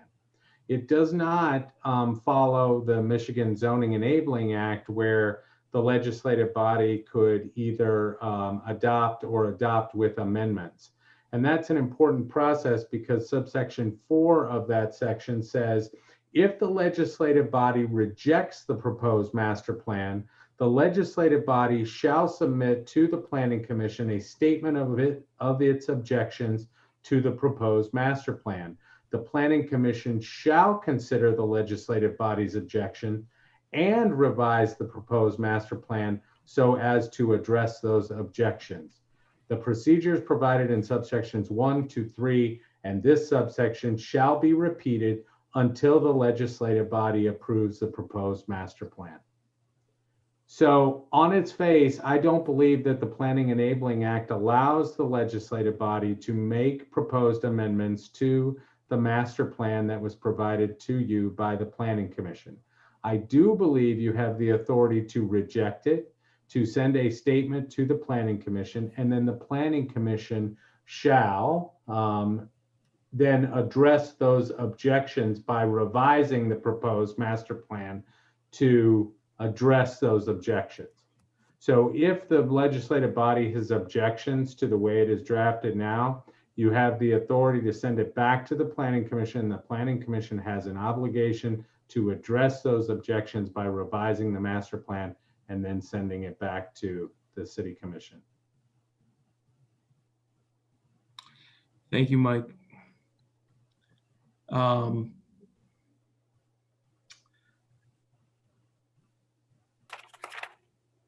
that is interesting information, and I'm glad to have it with us today. I wish I would have known that a little bit beforehand. Knowing our options going into this meeting and even our work session at our last meeting. But obviously you got to ask the question to know the answer, right?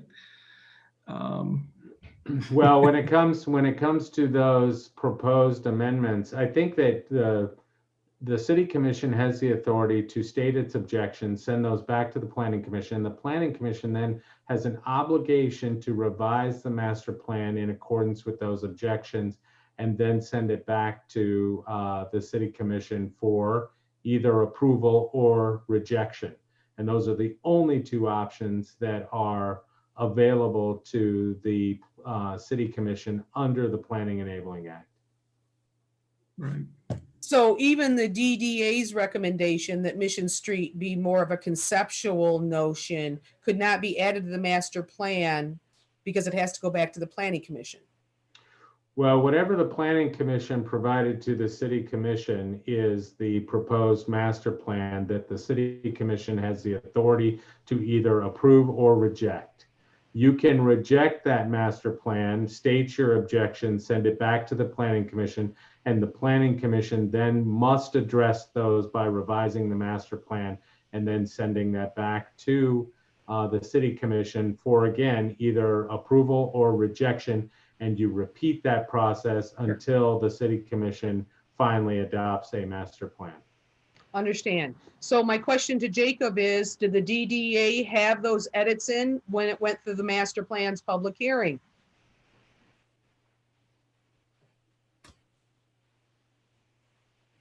The planning commission was aware that there was some interest in addressing the conceptual nature of the document, but the DDA hadn't reviewed it at that time.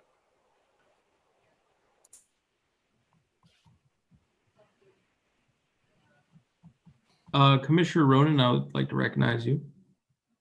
Yeah, what do you stay up late at night, Mike? Just sort of memorizing this stuff or something? I mean, good call, by the way. I get what you're saying. Thank you. Is there, who's the parliamentarian? I don't remember who that's supposed to be, but is there some way to have someone rescind a motion, or the second person, and then sort of just move forward? Well, so George, I'm the chair, so I'm the parliamentarian, and then Chris Saladin, our city clerk, is sort of. Mayor, can I ask Mike a question before you get too far in that?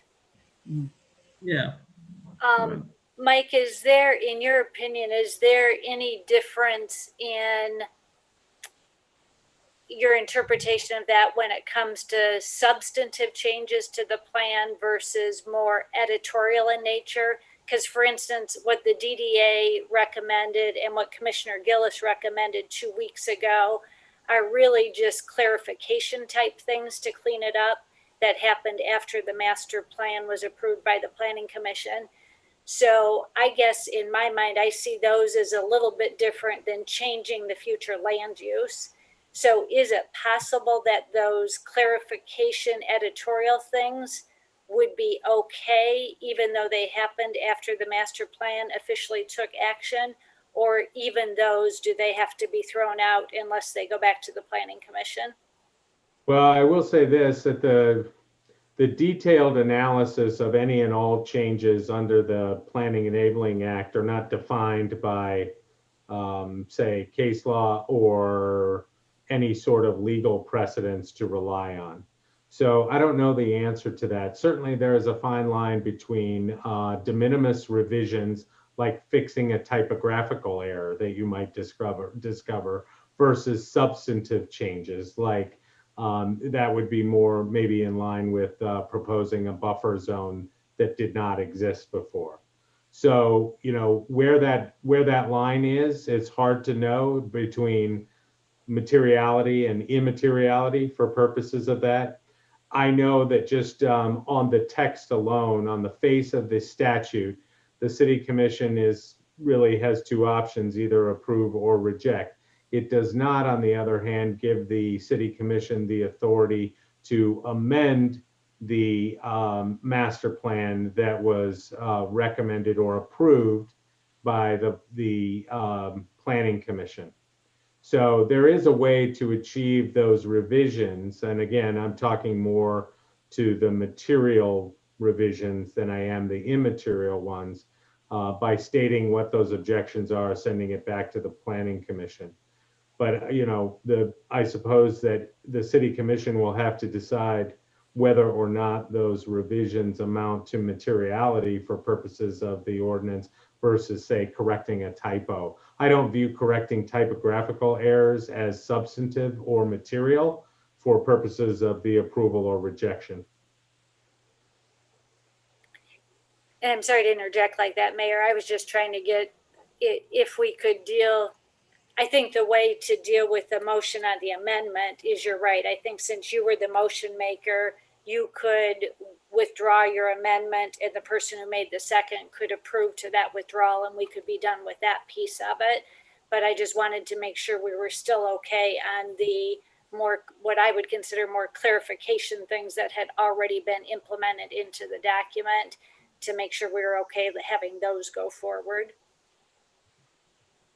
And as Mike said, it's kind of your comfort level with it. From a staff perspective, I'm very comfortable that those are not material. But ultimately, you, the decision makers, about whether you're comfortable with those or not. No, I appreciate that, Nancy, and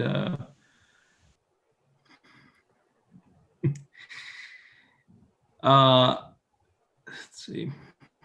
Commissioner Gillis, you have your hand up, but I think I'll let you have the floor.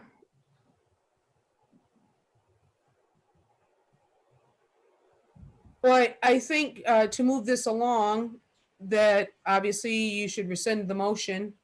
And being now we have 2 staff members that are saying that these aren't substantial changes, and that it's a visionary document, we could be done with this evening and pass it as is. Everyone was comfortable with it on the planning commission and didn't have any changes. And here we are in the 9th hour. And I think with 2 staff members thinking this is inconsequential and that we can move ahead, I think that would be what we should be doing, since most of the time we follow staff's recommendation.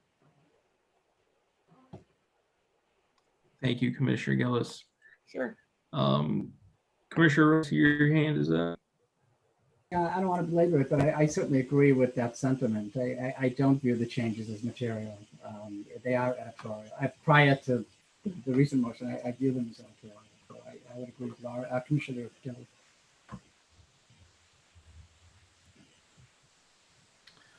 Well, I forget who made the second. I think it was Vice Mayor. Yep. I do feel this is an important part of the document, but it seems the commission is ready to move on with the document as a whole, and so I guess I think to make it more simple, we could vote the amendment, we could vote it down if that's okay, and then move on to the approval if that's more appropriate for the if that's the appropriate action we have to take. Before we go, Commissioner Alsager has her hand up. Just a thought, Mayor Joseph, that, you know, if this is an issue you feel real strongly about, whether you rescind it or we vote it down or whatever, we could make that a rationale. You could make it a rationale, any of us could, to not pass it now and to send it back to the Planning Commission. That's true. That is true. And I don't know if the Planning Commission is meeting in December, and so if that's something that we want to do and talk about this year, at the end of this year,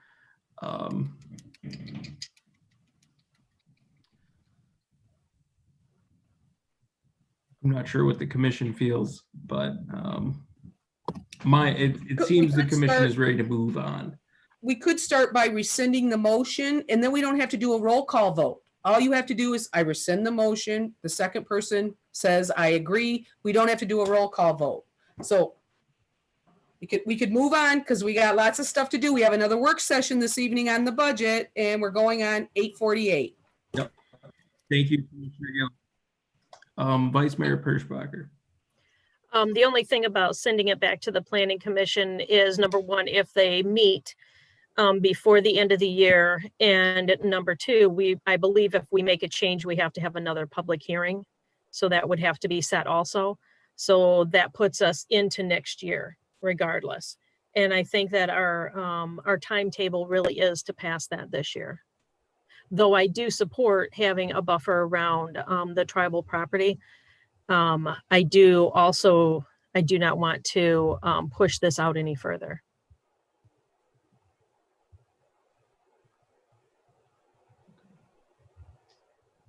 All right. Well, I think with that, I think almost everyone has spoken, and so I'll withdraw my motion, and then if Vice Mayor Perschbacher is okay with that, We'll second that. Okay. And then we are back to the original motion, which is to pass the Master Plan 2050 as presented. Is there any discussion further on this topic?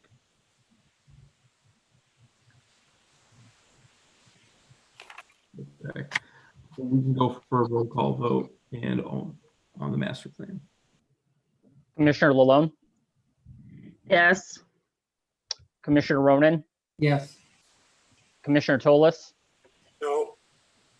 Commissioner Alsager, Yes.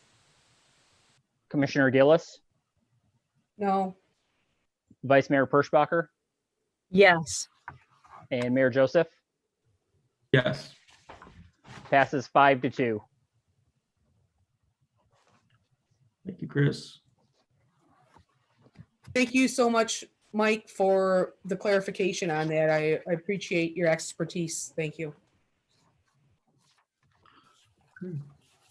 Next on the agenda is item number 14, which is to consider an agreement with Enterprise Fleet Management for the purchase of 4 trucks, and I will hand it over to Manager Ridley. Yes, earlier in the meeting, I described the purchase buyback program with Crapo Ford, where we buy the trucks, use them for a year, and then they buy them back.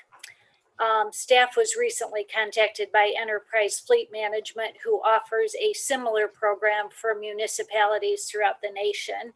The only difference with the Enterprise Fleet program is instead of buying back the trucks at the purchase price, they buy them back at the current resale price, which they indicate history has shown is often a bit higher than the original purchase price due to manufacturer incentives. So in their experience in working with cities, the cities end up essentially ahead a little bit better in that second year because the buyback price is a little bit higher. We were intrigued by that concept, but a little hesitant about the concept. So what we're recommending to you is we had 2 additional trucks that we were going to put into the purchase buyback program this year. So we're recommending that we put those 2 additional trucks into this new program with Enterprise Fleet Management, as well as 2 of the ones that originally were Crapo Ford. So we'd have a total of 4 trucks with Enterprise Fleet Management. We'd still have 14 trucks with Crapo Ford. And that way it gives us a pilot program to be able to try out this Enterprise Fleet Management program to see if it really is as successful as they indicate that it should be. And we've had Mike Homier review the contracts and he's comfortable with those. So we're recommending tonight that you authorize a contract with Enterprise Fleet for the purchase of 4 GMC trucks for $119,851. And then after 1 year, as I indicated, they would buy those back and at the current resale price. So we think we should try that out for 1 year and evaluate the effectiveness of it because we don't think the risk is really high in it. Vice Mayor Perschbacher. I move to approve the contract with Enterprise Fleet Management for the purchase of 4 trucks for $119,851 as presented. And Commissioner Toles. Got a couple questions here for Nancy. Commissioner Toles, before we go into questions and discussion, I need a second on the motion. I'll second that motion if that's okay. Oh, I wasn't called on, sorry. But Commissioner Ronan is seconding the motion, and then I'll recognize Commissioner Toles for questions. Looking this over, and I have some expertise in this field. I've had a dealer's license and everything else, and this just doesn't make any sense to me. I'm going to buy 4 trucks from them at $119,851, which averages out almost just under $30,000 a truck. We've been dealing with Crapo for 6 years. Their total fee to us is $235 per vehicle. It's a $15 title fee and a $220 doc fee, which document fee is doing the paperwork. So in essence, that's what they're making off the truck is a $220.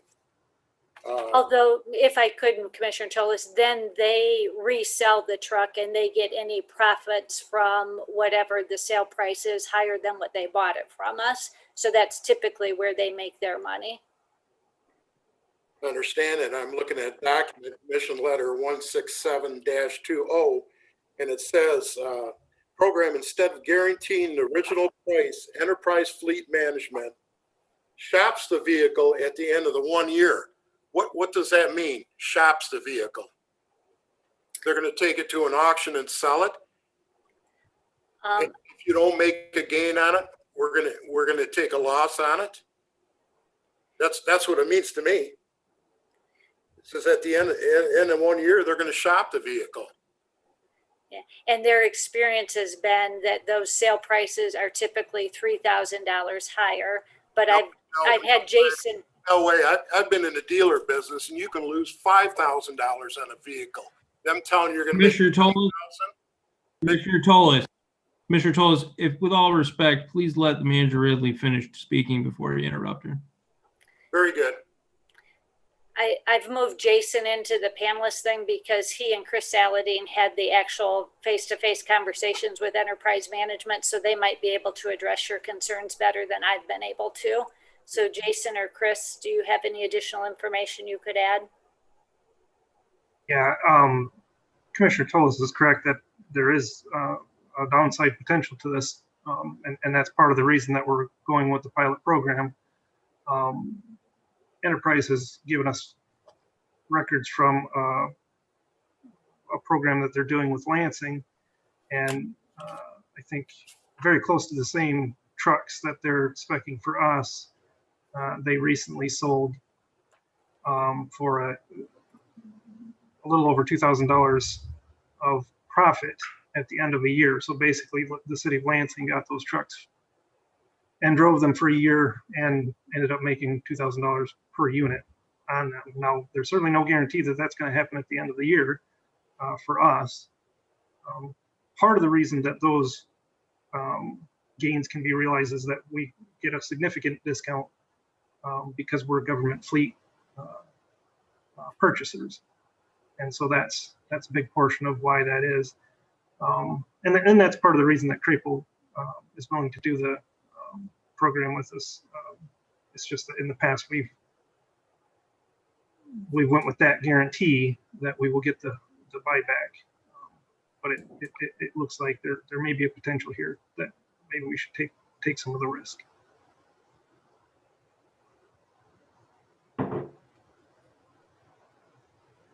Thank you, Director Moore. Commissioner Toles, did you have any further questions? I understand that they're saying, well, it's 3,000, it's 2,000, you can make it. That could go in reverse and you can wind up losing 2,000 or 3,000.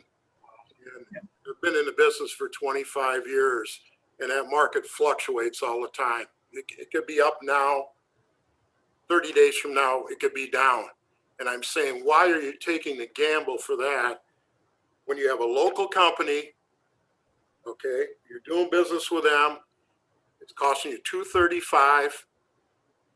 They're only making $220 a vehicle, and why take the gamble? You're not getting a discount because they're selling to you for $119,851.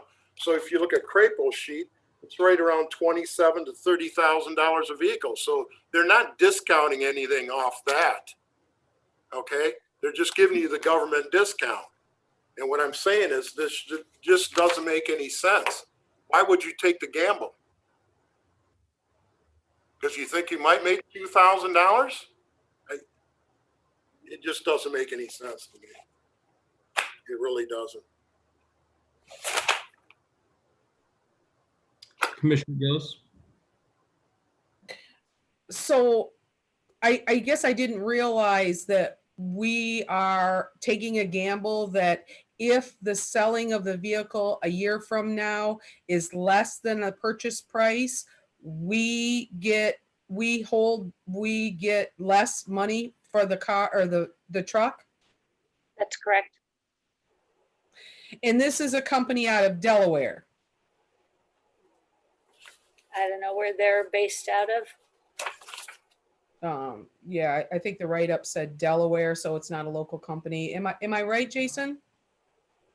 I am not sure. I know it's not a local company. Yeah, You'd it's be on correct in page. that.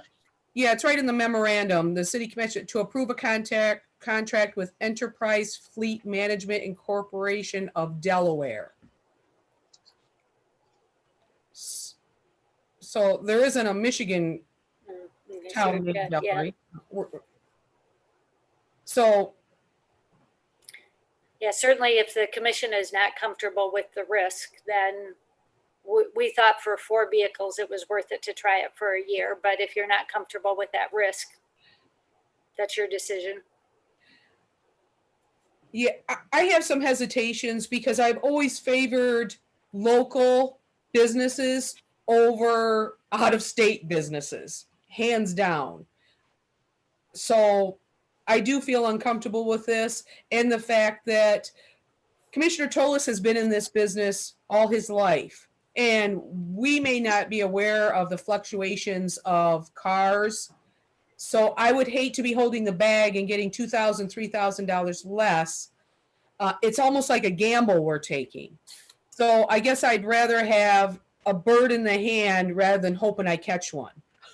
So I'd rather know that Crapo Ford is going to give us the purchase price and only being charged $220 per vehicle for that time being, versus the possibility that we could lose money.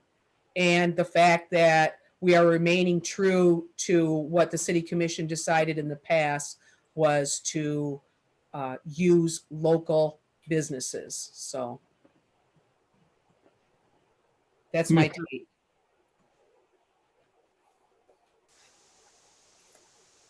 Commissioner Ronan? Yeah, I apologize for not raising this before the meeting, and I don't even know if it's appropriate to discuss this, but are we comfortable with Crapo? I mean, is this probably isn't the venue for that actually, but I mean, on a scale of 1 to 10, do we? Yeah, I think the program has worked well, and they've done well with us, and that's why we're recommending to keep 14 vehicles with them. We have no concerns with them.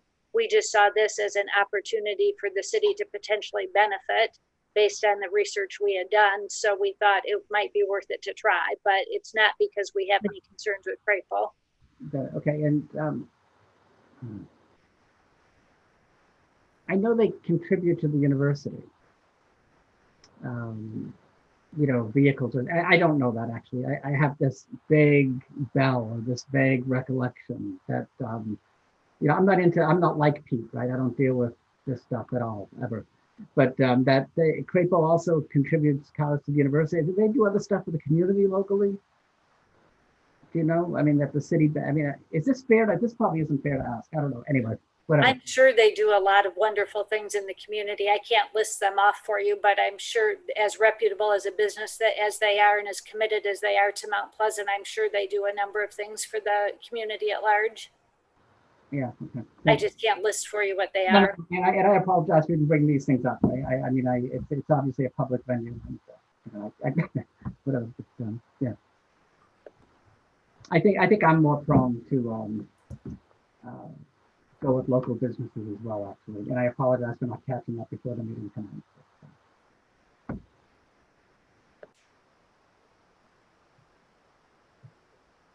If I can get just for, I mean, it's really not a tremendous amount of money, right?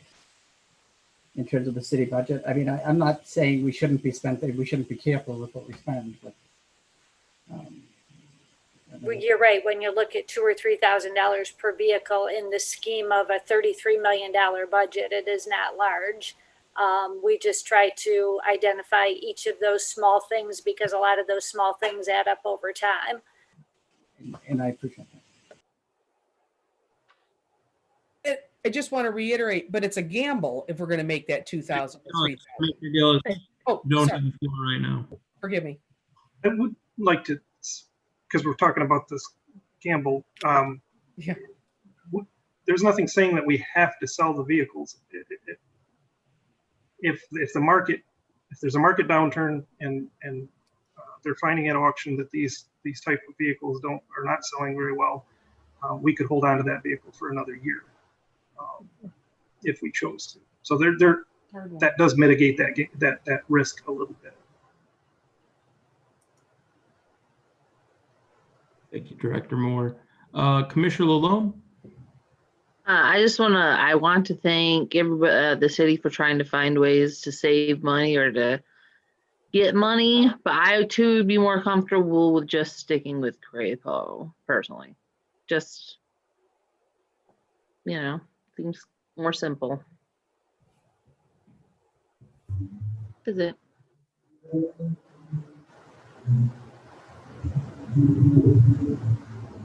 Commissioner Gillis? I agree with Commissioner Lalonde. I think it rather than take the risk one way or another, because we are gambling, throwing the dice, and being that we have no issues with Crapo Ford, and although I want to thank Chris and Jason both for looking into some alternatives, and like I say, the bottom line for me is local businesses. That's, if we're going to take money from the taxpayers, we should be putting into local businesses. I'm sorry, that's just how I feel.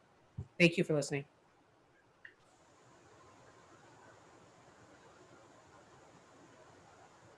Well, I want to give a couple comments. I think the staff has done a really good job here of seeking out ways for us to best use our resources and our money. My impression is that Manager Ridley and her staff are invest the city's funds in situations where our risk is limited because we are a governmental organization, and I think that is probably the most wise thing to do. We're not some sort of for-profit organization that is trying to play the market constantly. But I do like this idea. When it came across to me, I think that the limited nature of the idea is suited to the risk that we're looking at.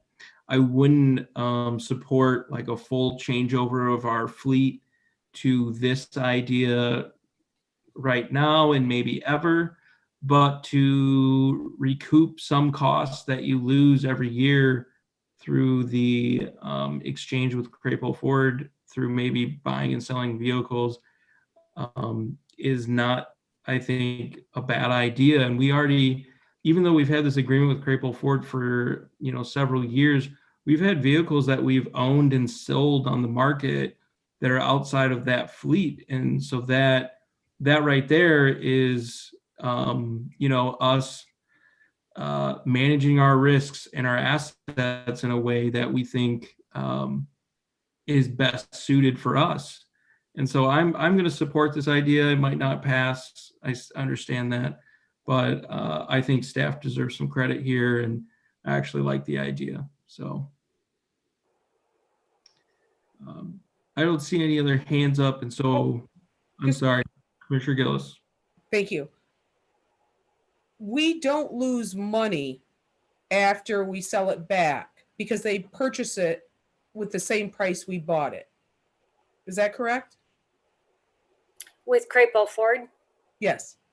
they buy it back at the exact same price that we purchase it from, less the $235 title and documentation fees. Okay. So all we're losing in each one of those transactions with a local company is the $235. Losing, paying, I should say, for a year's worth of using a brand new truck. Correct. Okay. Thank you for that clarification. Yeah, and I think maybe I overstated the, the intent of this program is not necessarily to offset Crapo Ford, but we do, manage other vehicles. And so I think this is just a different way to do that. And so I'm not saying anything about Crapo Ford. Crapo Ford has been a great community partner. They help support our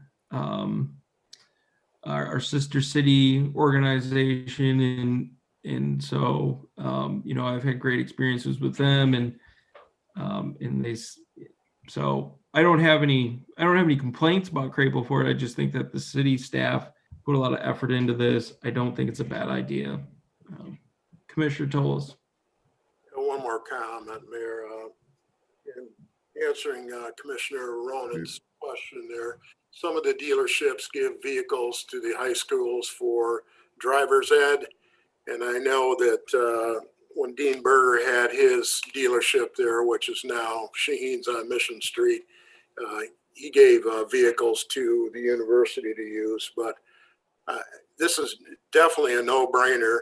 You're getting a truck for $235. You're using it for a year. Okay, there's going to be normal wear. It goes back to them. You turn it in. You don't have to recon the vehicle and spend $300-400 to recon to go ahead and resell it again. And that's the only gamble you have. You have 4 vehicles. That's $900 some that you're gambling. With this system here, if you take the 4 vehicles back in and can't sell them, as Jacob said there, Jason, I meant, well, you're going to have to depreciate them out because you're going to wind up having more miles on them, more wear and tear. So what good's it do you? You keep it for a year, it costs you $235, you get rid of it, you get another new truck. It's just a win-win situation. Thank you.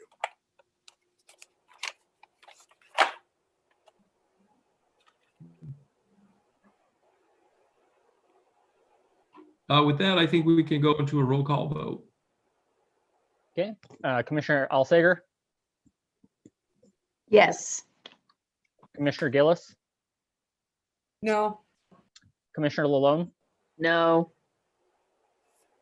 Commissioner Ronan, No. Commissioner Toles, No. Vice Mayor Perschbacher, Yes. and Mayor Joseph. Yes. And that fails 3-4.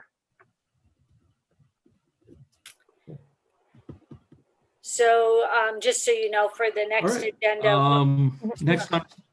I'm sorry, Mayor, if I could, just so you know, for the next agenda, what we will have to do is go back to Crapo Ford to ask them for pricing for these 4 vehicles, because we did not have pricing from them for these 4.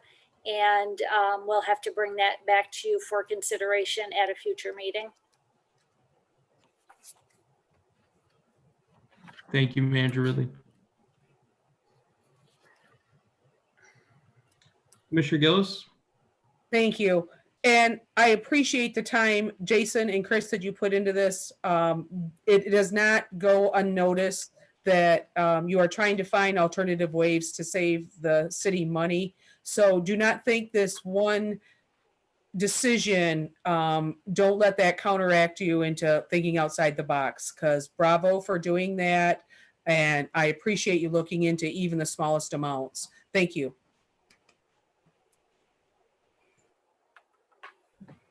Okay, next on our agenda is item number 18, which is to consider a request to waive the Building, Fire, and Sanitary Sewer Board of Appeals application fee. I think it would be appropriate to hand this over to Manager Ridley for introduction. Yes, the request before you tonight is to consider a request received from Mr. Swindlehurst to waive the required fee for an appeal to the Building Board of Appeals. And this appeal is related to an interpretation of the building code in regard to the ingress egress of doors for temporary igloos and their required height and width related to ADA. Our building official, Brian Kench, has been working with the igloo owners on this matter since last year and has completed extensive research with other communities on these igloos. I think it's important to note that the City Commission doesn't have any authority to interpret or change the building code. That authority is vested with the Building Board of Appeals. So really all that is before you tonight is the request for the fee waiver for that appeal to take place. And Mr. Swindlehurst outlined the reasons in his request about why he would like you to consider that fee waiver. And as you know, staff doesn't have the authority to waive individual fees, so that's why it's before you this evening. And as I indicated in the memo, I think you essentially have three options available to you this evening. You can either approve the request for the waiver as he's requested. You could reduce the fee so that it at least covers our out-of-pocket costs for holding that appeal hearing, which is the publication cost, which is around $175, or you could deny the request for the waiver of the fee.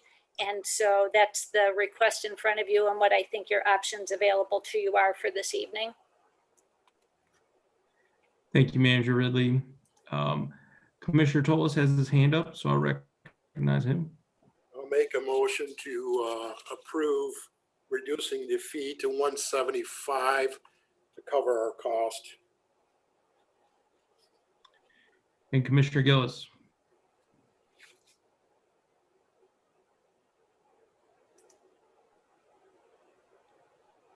Second.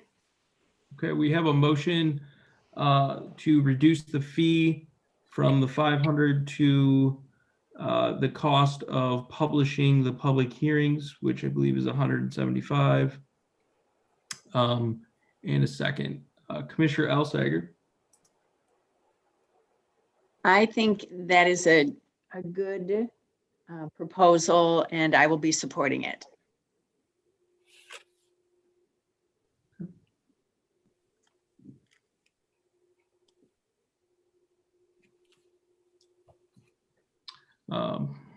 I will not be supporting that motion.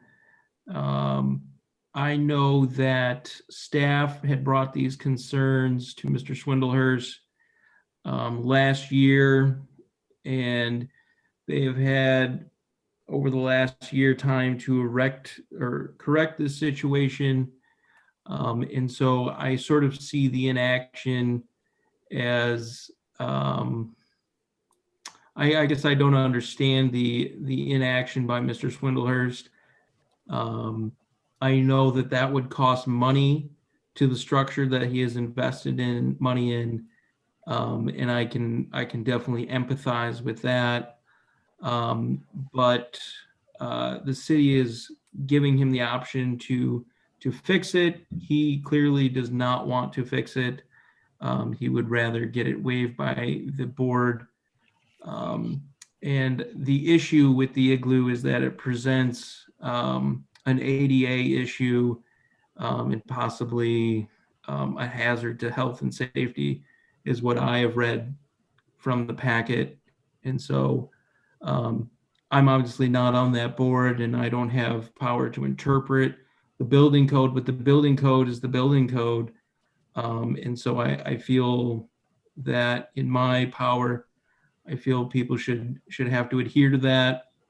The argument that we've waived other fees, that is true, but most of the fees that we have waived in nature have been general application to either the general taxpayer or a certain class of commercial establishments like the outdoor dining.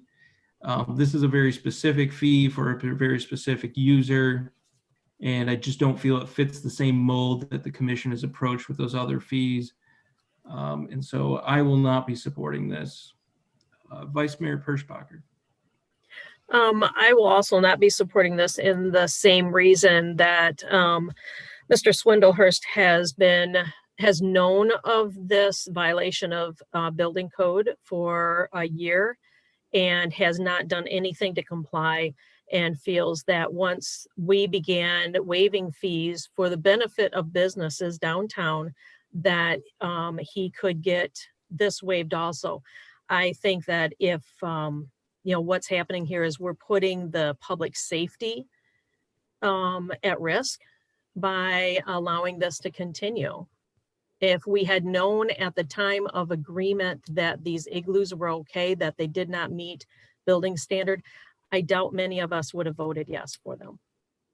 I would just like him to just take the time and make the appropriate adjustments. Commissioner Toles? Yeah, to give the rest of the commissioners a little background on this matter, Mr. Swindlehurst first bought the igloos that were used in other cities, put them in, and then the building department and fire department come to him and said, wait a minute, these panels aren't fire retardant. So he had to replace all those panels, which was last year. And nothing was said about the door opening until after the fact. Okay, this should have been brought up at the same time they made him put all the fireproof panels in. They weren't. Nothing was said about the door. Now you want to put a full-size door in an igloo that slopes down. Just doesn't make any sense. Nobody's going to get trapped in there. They only allow so many people in there at a time. If they want to, they can go right out the side of it and knock a panel out. This is ridiculous. You reduce the fee for the rest of the people downtown. You got COVID problems and everything else. These businesses are trying to survive. And you didn't get the full picture. Did the building department tell you that they went back in after he got those and told them they had to be fire retardant? Then he had to go out and spend, I don't know, $10,000, $12,000, $15,000 to adapt them and never said anything about the door. We're not getting the full picture here, people. If I may respond to that, Mayor. In 2018, we did a pilot program with igloos. And at that point in time, at the end of the pilot program, the indication was that they seemed to work well, but there was great concern, as Commissioner Toles said, about the fire retardedness of the coverings that were there. So we modified the policy to require which you approved, to require the appropriate fire retardant rating for those types of outdoor igloos. We did not address the ingress egress issues at that time. Commissioner Toles is exactly right, because we just said what kind of igloos would be allowed. When the igloos were purchased and installed, no permit was requested and no inspection was requested until they had already been put together and were installed. And it was at that time that it was determined that they didn't meet the ingress egress standards of the building code. So it was a different kind of igloo the second year that was installed in 2019, and they were installed without a permit being applied for, and the inspection did not occur until after they had been installed. But again, what's before you tonight is not the ingress egress issue, it's the appeal fee.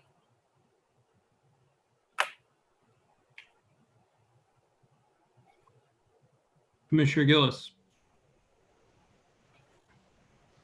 I also have some reservations about discounting the fee for the appeal. If the investment has been $30,000 in the igloos, at least that was what was written in our write-up, there's been an investment of $30,000.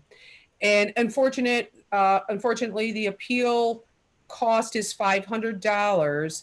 We addressed these fees a couple years ago to accurately depict what the cost of not only the publication, but staff's time when they hear these appeals and the amount of work.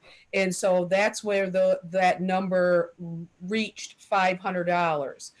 But I am concerned, along with the other commissioners that have spoke, about setting a precedence, because we're going to be dealing with COVID for probably another year. So everyone could come and say, hey, I'm having economic problems with creating revenue. I want to have a reduction in this fee or that fee that is just specific to one person.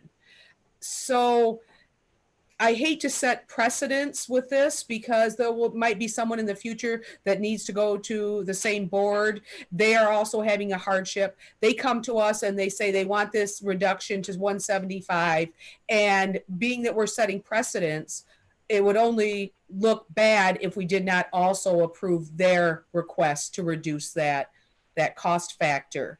So I'm having a hard time with this. I'd like to hear from some other commissioners on their thoughts, because I am right on the fence. I do believe that Mr. Swindlehurst can afford $500. I do believe that we should examine the fact that it is not a safe egress, and it does not fit the building code. There are plenty of people that have had to put several thousands of dollars to accommodate our building code. And what we're doing is we're giving them the option. You can pay $500 and go to the appeal board and let them work it out, that 3-body person appeal board, and it's going to cost you $500. Or maybe you could take that $500 and make a different door setting with that $500, but that really could be up to Mr. Swindlehurst. So, but I'd like to hear of some other commissioners and what their thoughts are. Thank you. Commissioner Elsager. I sure do appreciate the various opinions and comments and the increased knowledge that we're getting on it. So I am changing my mind on this, and I will not be supporting the motion as it is. Commissioner Toles, I see your hand is up. I assume that's from previously the discussion. Okay. Well, I think with no other hands up, I think we can go to a roll call vote on the motion, which is to reduce the appeal fee to $175 in this instance due to the COVID-19 pandemic. Commissioner Ronan, No. Commissioner Toles, Yes. Commissioner Alsager, No. Commissioner Gillis, No. Commissioner Lalone, No. Vice Mayor Perschbacher, No. and Mayor Joseph. No. That fails 1-6. Okay.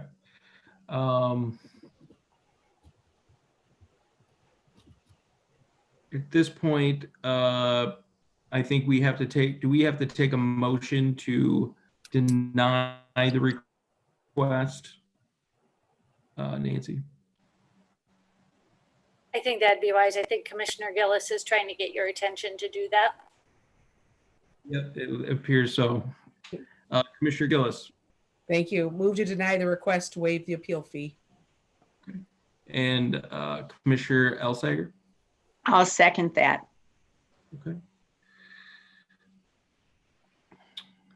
All right. Commissioner Gillis. Sorry about that. No, it's okay. I'm all set. Thank you. All right.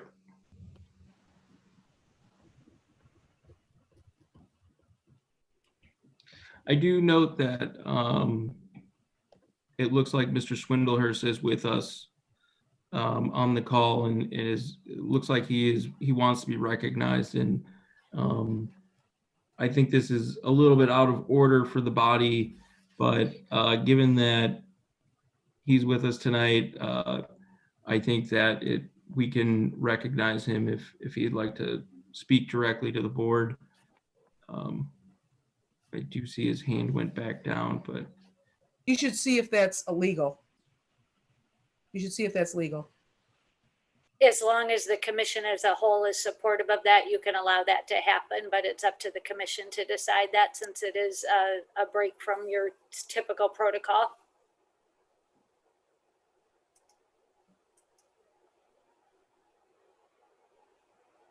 Well, I guess I would ask, is there any objection to hearing Mr. Swindlehurst speak on the subject?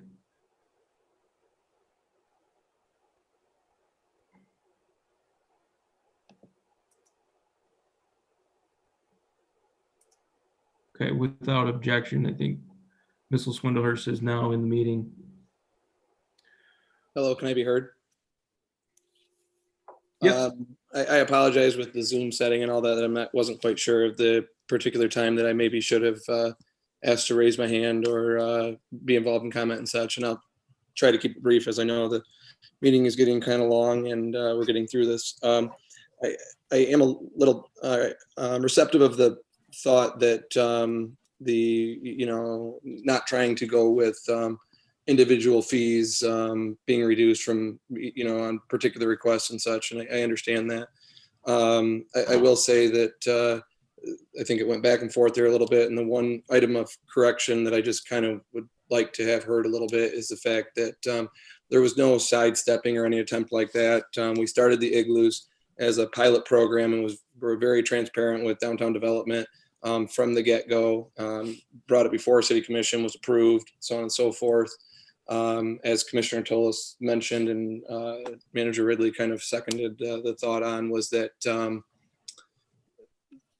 the concern with the igloo that was used in the pilot program came from the fire department saying that they needed a fire retardant rating. Excuse my lack of maybe exact way of phrasing that, but it was about the covering not being fire retardant rated. At which point we,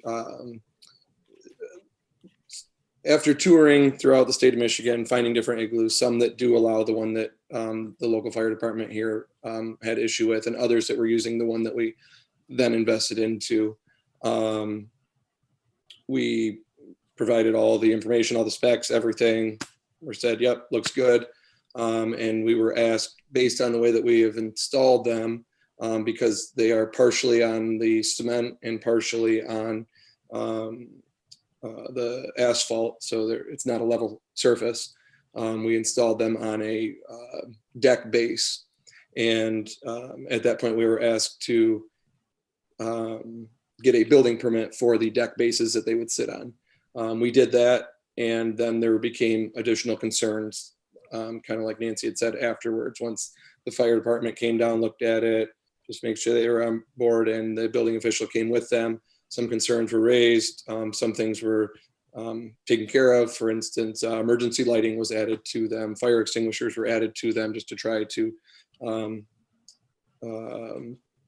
keep everybody pacified, I guess, if you will, and address all concerns. There was an issue with the egress and ingress of these igloos that are a manufactured product that was purchased. And through working with that manufacturer and talking to other people that own these and throughout Michigan, and what they've done, and everybody's continuing to use them. They've worked elsewhere. I will say that through the City Hall being closed, our businesses being closed for a long time and such, a lot of these things, this conversation all kind of, initially I had a meeting with the city manager that was supposed to take place. I think it was like the 20th of March or something like that, right when COVID struck. And so that got postponed, and this process has taken longer than we would have desired. But long story short, with discussing the options with the building inspector and the economic development office, I believe it was a week or two ago, this was an avenue that was recommended to us to try to accomplish having what we sought out to do initially. This was the avenue that was pushed for it. And this was, I guess, how we were suggested to move forward. And so I've tried to do that. I will say that at this time right now, to add another $500 is definitely a burden. And I just kind of, I guess, wanted the full story on why this burden is taking place. It's not that we just tried to push something in or something along those lines. I'm also available to any questions if anybody has those.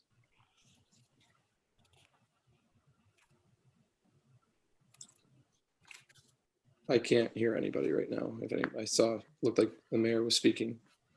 Yeah, I was muted. I just wanted to thank you for your time here with us today, and I certainly can empathize with the situation of this unrolling during a year with a pandemic, and how there's been delays and how that may complicate the process, and also your business's ability to be profitable. But I want to appreciate your time with us today. Is there any other discussion amongst the commission? Commissioner Toles? Yeah, Mr. Swindlehurst, you had to add a fire extinguisher, lighting, and some GFI plugs also. That is correct. I don't know if I can still be heard or not, or if I'm muted, but yes, that is correct. Yeah, we can hear you. Okay. And Mr. Swindlehurst, that was all last year when the igloos were in place, right? Correct, yes.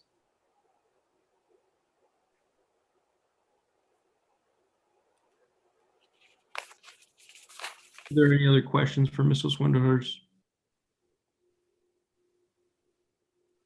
Okay. All right. Well, any other discussion on the issue at hand? Okay. With that, I think we should go to a roll call vote. And this is to waive the appeal fee. Sorry. Commissioner Toles, your hand is up. Did you want to? I wanted to make one more quick comment. Of course. On the fees, I was against those the last time. Most of these boards, just like the Zoning Board of Appeals, I think is $900 or $950 to go to that board. All the people are on there are volunteers except the building official and a newspaper ad. And I'm saying this hinders people from appealing stuff. You know, when you get these high fees on there, whether you have money or you don't have money, doesn't make a damn difference. You know, it's still a fee, and it still keeps people from appealing stuff. Thank you.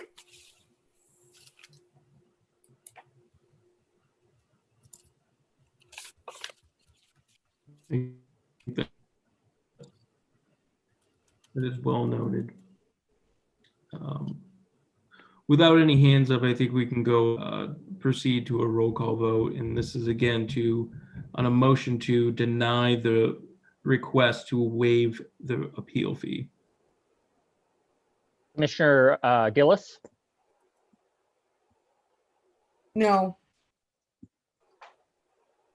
Commissioner Lalonde, sorry. Yes. It's, repeat the motion if you would, please. sure, it's a motion to deny the appeal fee. To deny the waiver. Yes. So yes. Okay. Right? I'm denying, Yes. see, too late. I'm sorry, I'm not thinking correctly. I am denying the appeal for the waiver. Yes. Right. Commissioner Lalonde, Yes. Commissioner Ronan, Yes.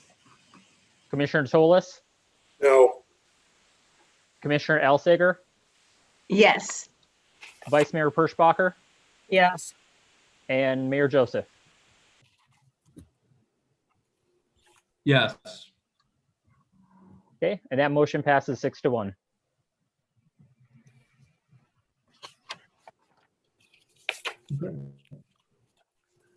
Next on our agenda is to consider a recommendation from the Principal Shopping District Board regarding special assessment billing. I'll hand this over to Manager Ridley for an introduction. And I guess I should start out by telling you that based on some information that I received at the end of today, my recommendation is actually going to be slightly different than what was in your commission packet. But this is before you tonight because earlier in the pandemic, we had talked about the possibility of adjusting that downtown special assessment and had decided at that time in work session that we didn't really have enough information to be making that kind of a decision at that time. So as the year went on and we saw our actual expenses of what we've been spending downtown for the items that the special assessment covers, we thought we were getting to a point where we had some pretty good projections and we felt like our groundskeeping expenses that we had incurred during the pandemic were significantly lower than what we would typically have. So we thought it would be possible to have you consider waiving the December billing for the special assessment for the downtown. And the December billing is equal to 1/2 of the special assessment.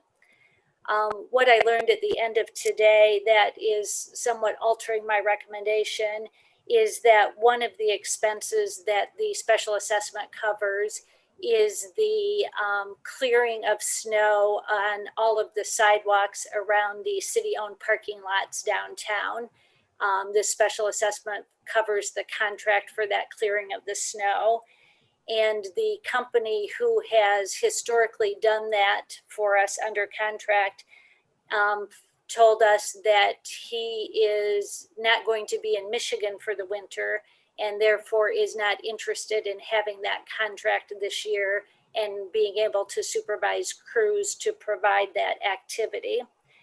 In the past, when we've sent that service out for quotes, his company has been the only one to bid on it. No other company has bid on it in the recent past.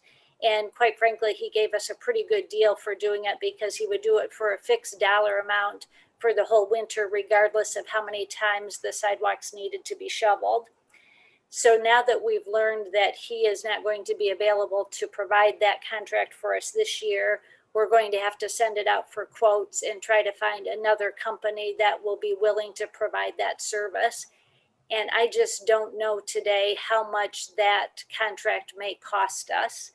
And so I'm a little uncomfortable making a recommendation to waive the fee, even though we do have a fund balance. I just don't, with that big unknown of what that contract is going to cost us, I'm a little uncomfortable making the recommendation to waive the fee this year. But that's certainly what's in your packet. It's certainly an item for you to consider.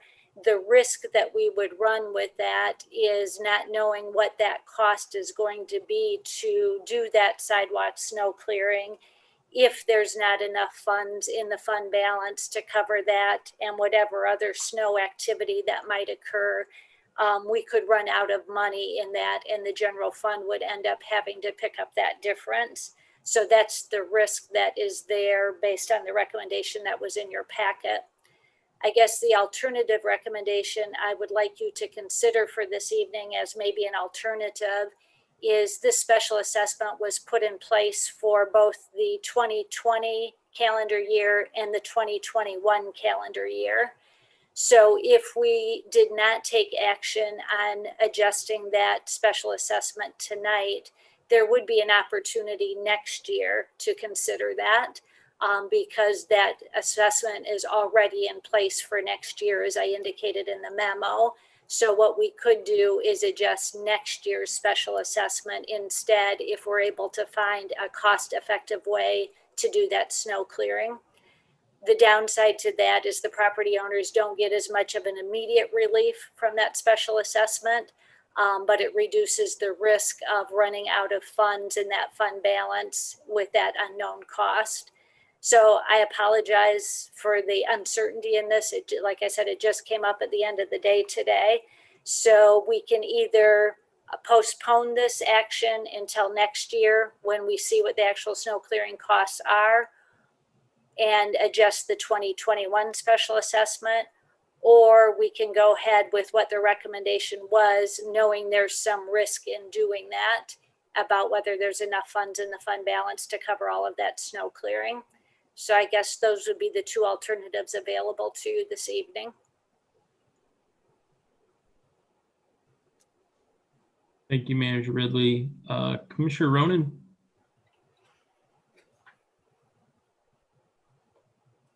Yeah, I was on the downtown principal shopping district committee when we discussed this, and this is new information truly that we didn't have at the time. So I move that we table the motion until additional information is gleaned or until there's more clarity about what's going on. We have a motion to table. Commissioner Gillis? Second that. Okay. So we have a motion to table and a second and open up for discussion. I just have a quick question for Manager Ridley. If we put this out for bid, how fast do you think we could get, see what that would look like? And Well, typically we would allow 2 to 3 weeks for someone to respond to a bid or a quote for this type of a service. yeah.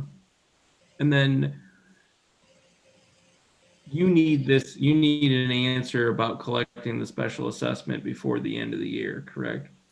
Well, even before that, we would need it, if we're going to adjust this year's special assessment, we would actually have to know, tonight was really the night we needed to know because we need that information to be able to print tax bills. And those go out generally around Thanksgiving time period with a due date in, I can't remember the due date all of a sudden off the top of my head, but they're mailed in November. So tonight was the night to be able to make the adjustment for this December's tax bills. Thank you. Commissioner Tolis. I think you're going to have a problem, number one, getting bids, because most contractors acquire all their bids in July and August, and you're already a couple weeks in November right now. And then most people didn't bid it out the last time because, you have plowing, you have salting, and then the big factor is liability. So I think the quotes you're going to get are going to be pretty high, in my opinion. Commissioner Ronan? No. And Commissioner Gillis? My concerns are that we should not be taking monies from the general fund to do something that the downtown businesses should be paying for through the special assessment. So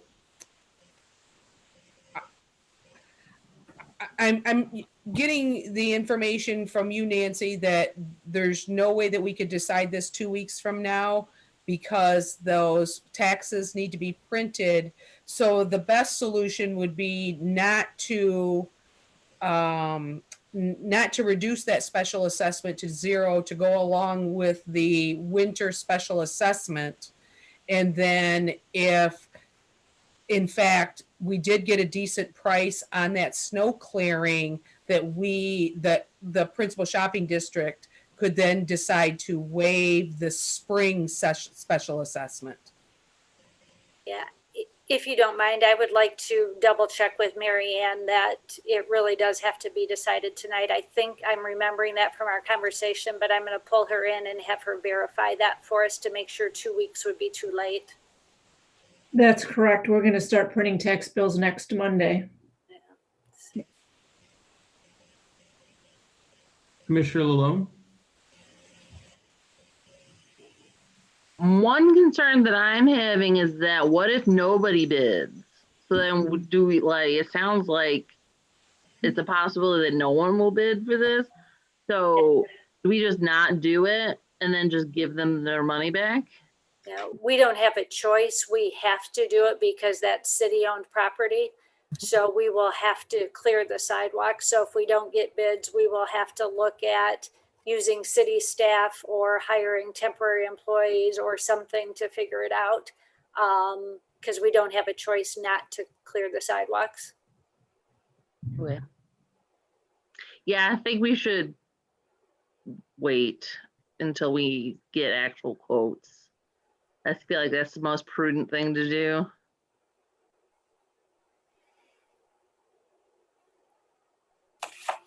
Commissioner Ronan? Yeah, I don't want to be a pain, but when you table something, I think it stops discussion, right? When you table something, there has to be a vote. If the vote is to table it, then doesn't discussion stop, or am I missing Robert's rules or something? Maybe Mike, I mean, usually if you table something, it doesn't go, it stops, I thought. But never mind. I just, You might be correct. yeah, I mean, that's the goal of tabling something. But I mean, we could talk about it for a lot, but it's getting, we have a work session. Yeah.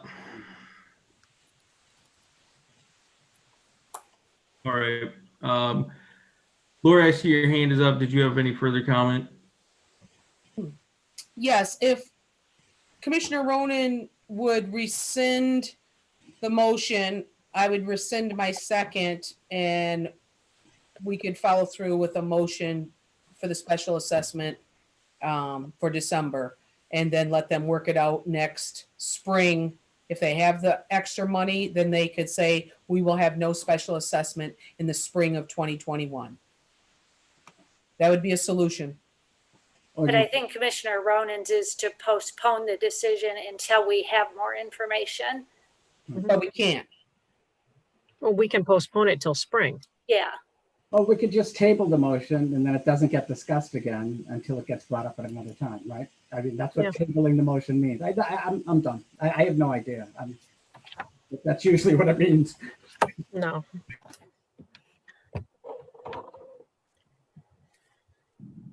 Okay. I guess I'm confused. I think, So if we postpone it and they don't have enough money, then we have to take the money from the taxpayers and the general fund to do the sidewalks. No, we're tabling the motion, which means that we do not have to bring it back up until the city manager puts it back on the agenda, which may not be until spring. Which means everything stays the same before the It motion. just stays where it is. Boom. We don't go anywhere. okay. So there will be a special assessment Yes. this fall or this winter. Yes. Okay, that sounds good. That's a plan. Right. All right. Mike is nodding his head. I agree with him. Yeah. I apologize for my lapse in Robert's rules. At this point, I think we could just do a roll call vote on the table. Commissioner Tolis, Yes. Commissioner Alsager, Yes. Commissioner Gillis, Yes. Commissioner Lalone, Yes. Commissioner Ronan, Yes. Vice Mayor Perschbacher, Yes. and Mayor Joseph. Yes. Passes 7-0. Okay. Next on the agenda is announcements on city-related issues and new business. I'm just gonna go jump in and be brief. I would just like to remind the community that we are still in the middle of a pandemic, and the numbers around the state and the country are at all-time highs. And so it is now more important than ever to be socially distant, wear your mask. And I know that personally in my own family that I'm basically canceling most of my holiday plans until things maybe get safer. And I know that's been a difficult decision, and not everyone has been super understanding of that decision, but I just want people to know that that's something that is okay to do. I've got older loved ones who I work with the public day in and day out. And so I think it's the best decision for me. Obviously everyone has to make that decision for themselves, but make good decisions, be safe, and our actions collectively will make hopefully a big difference down the road. So Commissioner Gillis. Yes, I would like to thank the election workers and our staff for pulling off a tremendous amount of work overnight and during the daytime, and to our community members who came out in droves to vote. Highest percentage here in Mount Pleasant ever, and pretty much in the United States. So thank you for that. And And again, all the staff and city clerks that were temporary, that would include you, Chris and Mary Ann, for pulling that off. Job well done, bravo. So thank you very much. Also want to let people know we still have boards and commission vacancies. You can find that at mountpleasant.org under boards and commission, and you can look at the roster, and the ones that are highlighted that say vacant do need applications. So please look and see if anything interests you, and please join our team. We also are looking for Mid-Michigan aquatic representatives, aquatic authority representatives. We need several of those from the city and the Union Township. That also we would be asking you to fill out an application, and that is to take the idea of a community swimming pool to fruition. So I know there are a lot of community members you would fit that bill. So please look on our website and find the application and fill that out. And last but not least, I urge everyone in our community to continue to do the social distancing. And I plead to you that the mask you wear today will be the life you save tomorrow. So please take care of everyone by doing your part and stay safe out there. Thank you. Commissioner Alsager. Thank you. I just have a quick one that I wanted to commend our city staff on not only running a safe and efficient election, but to be good problem solvers and to take care of a problem that came up so that it was seamless and to get results in a good, quick manner. So thank you very much.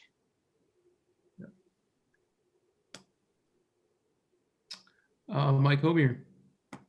Yeah, I just wanted to let the city commission know that we're doing some additional work on the Open Meetings Act. I don't know what portends of the future regarding meetings. I know that between now and the end of December, the city commission, in fact, all of your public bodies can continue holding meetings electronically.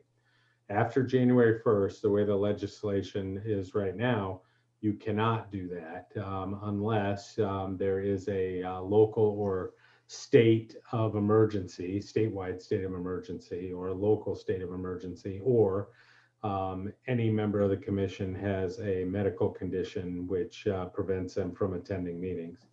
So I don't know yet what the legislature may or may not do with that. Given the numbers that we have been seeing in terms of infection rates, it would not surprise me if there were local states of emergencies that are declared in some counties, or even more locally than that.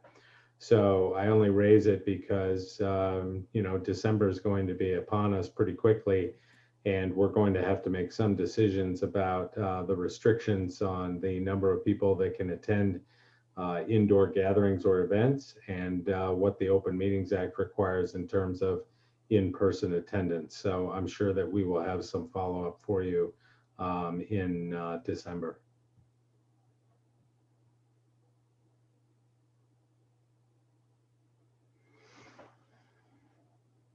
Thank you for that important update. That is obviously very important for ourselves and all other municipality boards. And one thing I think has been very nice that we've been able to meet virtually, not only for ourselves, but our volunteer boards, who maybe without that would not have the same attendance. So maybe it's time to write some letters. I think without any other hands up, I think we can go to our public comment on agenda and non-agenda items. And as before, you can raise your hand to speak, and or you can hit *9 on your phone. And Nancy, did we have any emailed comments to the commission? No, Mayor, we don't have any additional email comments yet. Okay. Thank you very much. I don't see any hands up. I think all we have is staff and the attendees and our future commissioner, Ms. Simon, who's with us. And so I'm confident Ms. Simon knows how to use the raise hand. So we will see her soon enough. Congratulations on your victory, by the way. With that, I think we should take maybe a 5-minute recess and have our budget discussion. Excuse me. Yes, Mr. Gillis. Being the evening is rolling on till 10 o'clock, I would entertain that we postpone this work session and maybe cover the budget 2 weeks from now, rather than going into the late hours of this evening trying to discuss something as important as the 2021 budget. So I would move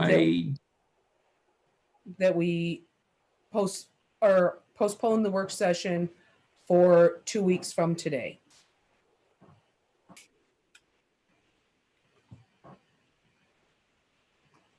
I want to say that I did sort of think about that, is because it is 10 o'clock and usually I know we try to be done by 10 o'clock. I do think that the budget discussion is very important. And I don't want to wait to the last minute to have things come up.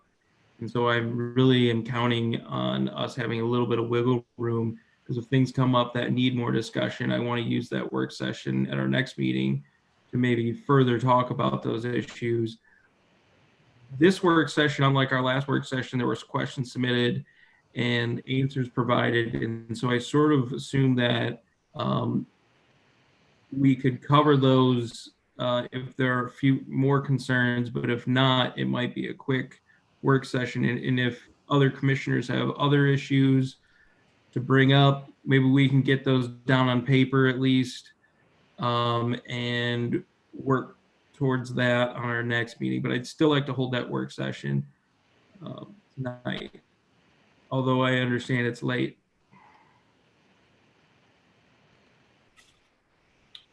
Any Is there any feedback from the other commissioners?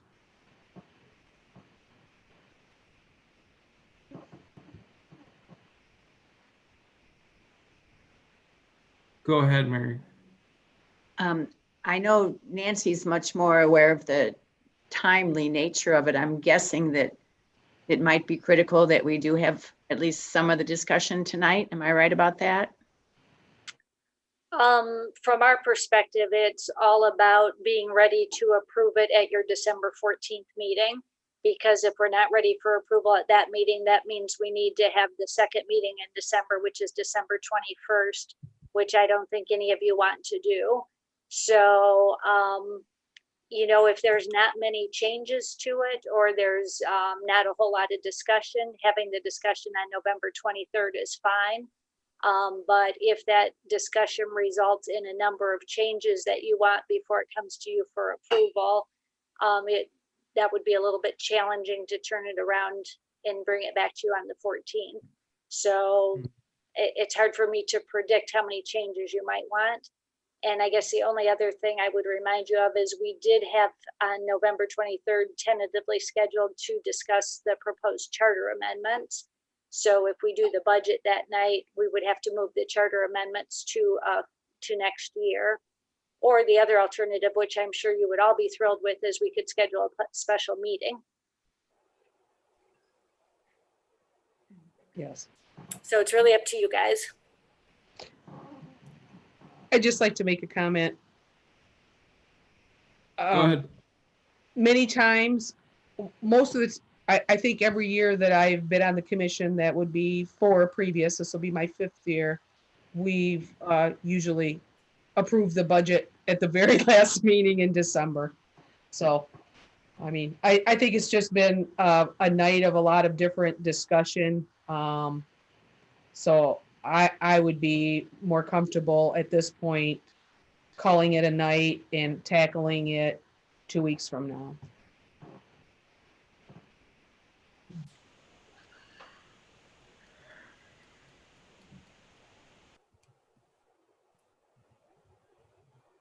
Commissioner Lalone. You sold me. I'll second that if you want to talk about it. But yeah, because I mean, I think you're right. I mean, the benefit outweighs the risk, I feel like, but because it is late. But if you think it's not going to take that long, I'd be okay with doing it tonight too. So I'm amenable. Vice Mayor. I'm sorry, Chris. No, I'm fine. I'm fine either way. We can continue on, but the more we discuss this, the later it gets. So we either have to make a decision or we have to just go into the work session. And Mr. I have a few things that I want some discussion with, not just edits, but some literal discussion with the commission. So Commissioner Ronan.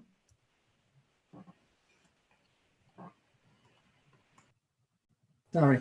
How about if we do sort of a compromise, set it for 30 minutes instead of 45, and then people who have stuff they want discussed, just put it on the table so that at least we'd be prepared for the next meeting, right? I mean, because if you've got issues you want discussed, I'm hearing now's the time, you know, so even if we take 10 minutes and you say, these are the 8 things I want more detail on, then we're prepared for the 23rd, or is that too much?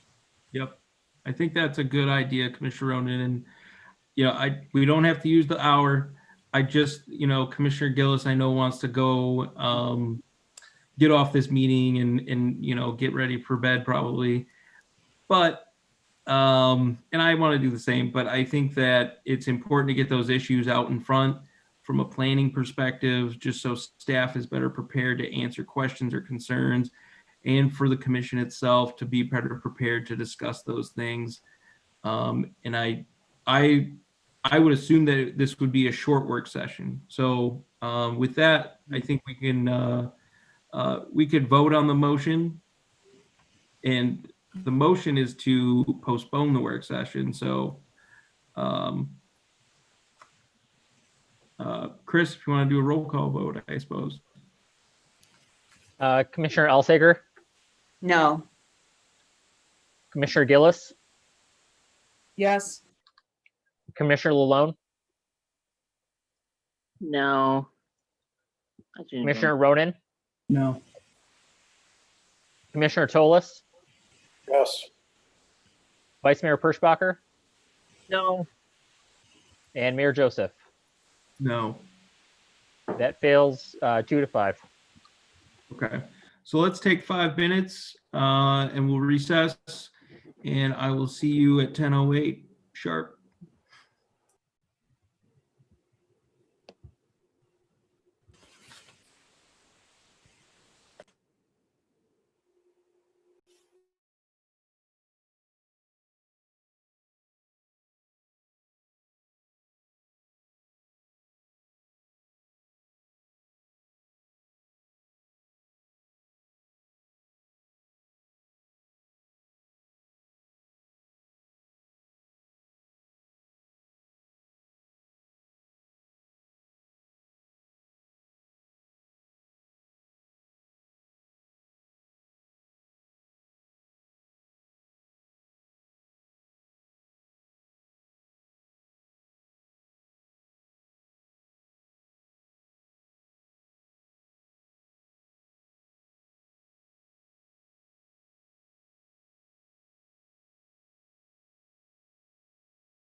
I'd like to say apologies for that video again. I don't know why my computer wasn't sharing sound.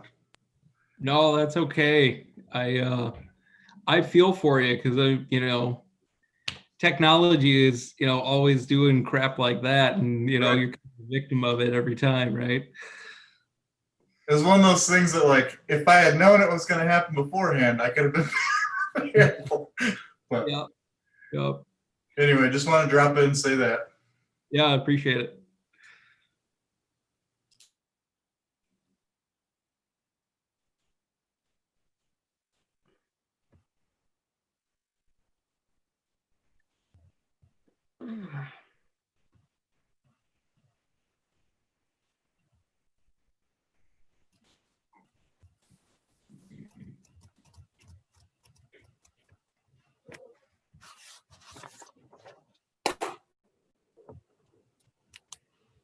Okay. Looks like we have everyone with us. And so we will reconvene here for our work session on the 2021 operating budget. And at this point, I just want to hand it over to Manager Ridley for maybe a brief introduction. There were questions submitted by some commissioners and answers provided in the packet. And so if there's further questions on those, I'd say we can tackle those first, and then other concerns on the budget. So. Yeah, I guess, Mayor, I have nothing to add other than what you said. If you have any questions on what we provided, we would be happy to clarify those, or if you want to discuss any of those, we'll do what we can for you tonight.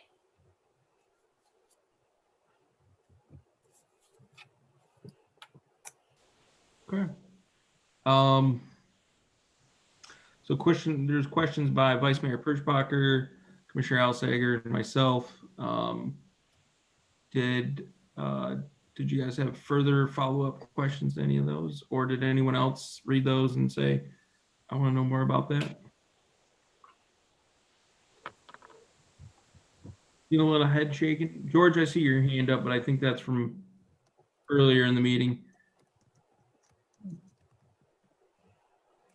I only had one comment. I asked about the trainings for our police officers, and I can obviously very much appreciate that cost is variable throughout the year, and obviously this past year and probably going forward for next year. I'm happy to see, as I expected, that there is a commitment to trainings that about appropriate use of force, implicit bias, cultural awareness. I think that those are things that the public is very concerned about, not just, I think that's around the country, and obviously our community has demonstrated support for being sensitive to those issues. And so I expected the answer I got, and I was glad to see it. And so I'd like to thank Chief Loria for that, and the work that your employees do on a daily basis to protect our community and to be aware of all the issues surrounding police and in the community they serve. So, Commissioner Ronan? Yeah, I sort of want to be sensitive to Commissioner Gillis's points about it being late. I would argue that we can all read. We probably all read what the responses were. If there are no questions, then to me, it would make sense to say, what do people have questions about? And then just write them down so that the city staff, for the next time we get together to discuss this more fully, can have those. Because I've read all, I don't need to reread what I've already read, to be honest. I don't mean to be mean or rude, but I'm just, if other people have new questions, let's have with them and make a list, and so the next meeting we can resolve it. If not, then.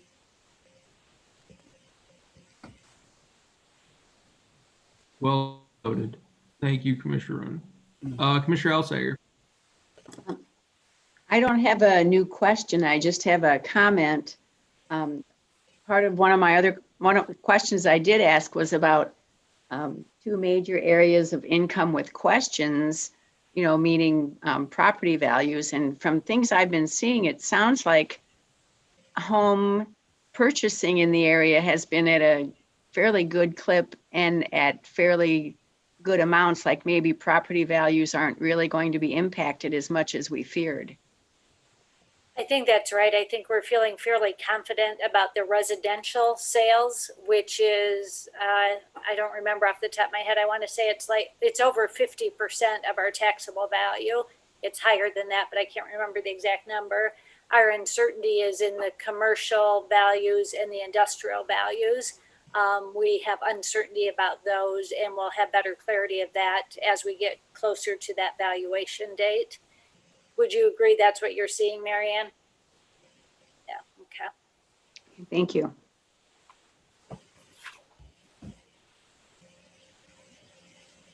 Commissioner Ghost?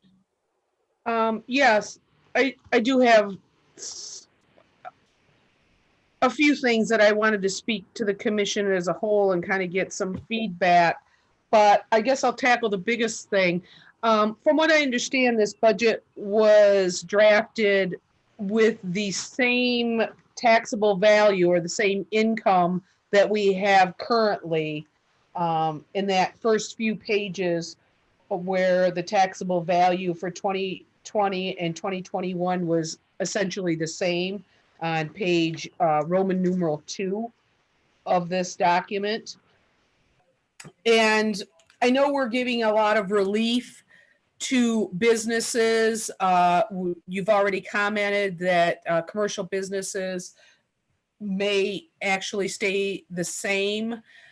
I'm wondering how much of a odd idea would it be to not raise the taxable value on any of our properties, since the budget was already created with the current taxable value, allowing all the people in Mount Pleasant to have some relief, which really wouldn't be relief. It would just be the taxes would stay the same for 2020 and 2021 to allow giving relief to homeowners, as well as what we've been trying to accomplish with all the businesses.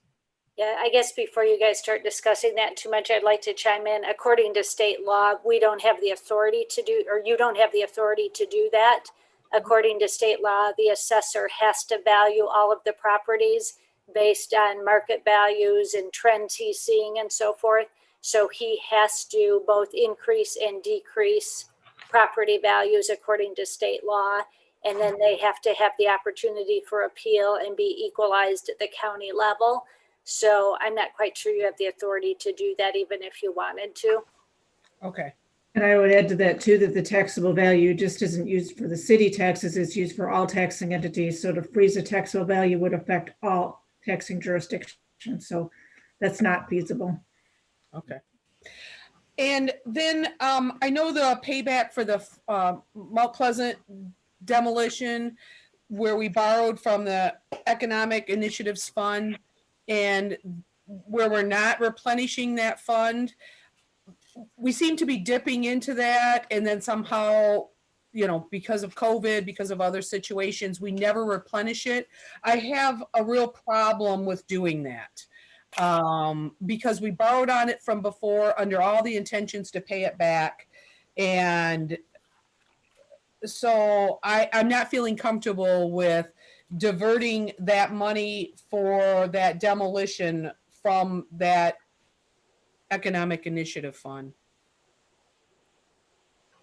I think we need to replenish that and use it for things that we had decided from, because it was just supposed to be a temporary loan, if you will. I also would like to clarify that the $40,000 that we're giving for downtown marketing, is that coming from the TIFA and not from us?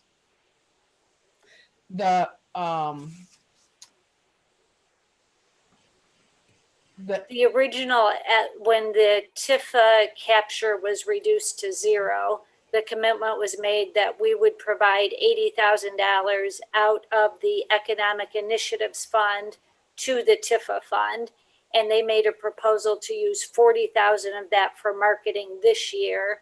And then once that was evaluated, they were going to come back with a recommendation about what to do with the other 40,000 in 2021. And we don't have that recommendation yet, but it's coming out of the Economic Initiatives Fund. Right. Yeah. And see, I have a problem with that too. And this is marketing to whatever the downtown PSD decides. That's not for events, right? Yeah, It's it's not not for- the PSD's decision. There was a very specific list of things that the TIFA board recommended those marketing funds be used for. And they'll be reporting back to you about how they were actually used and how effective they thought they were before you make the $40,000 allocation for next year. Right. But they have their own balance in the TIFA. We're just continuing to add to that balance. No, we quit capturing in the downtown TIFA fund Right. at that time. And the balance was all committed to be used for reconstruction of parking lots. Okay. So we're going to be. I was gonna say, you'll see in your amended budget that all the 40,000 wasn't spent this year because of the pandemic.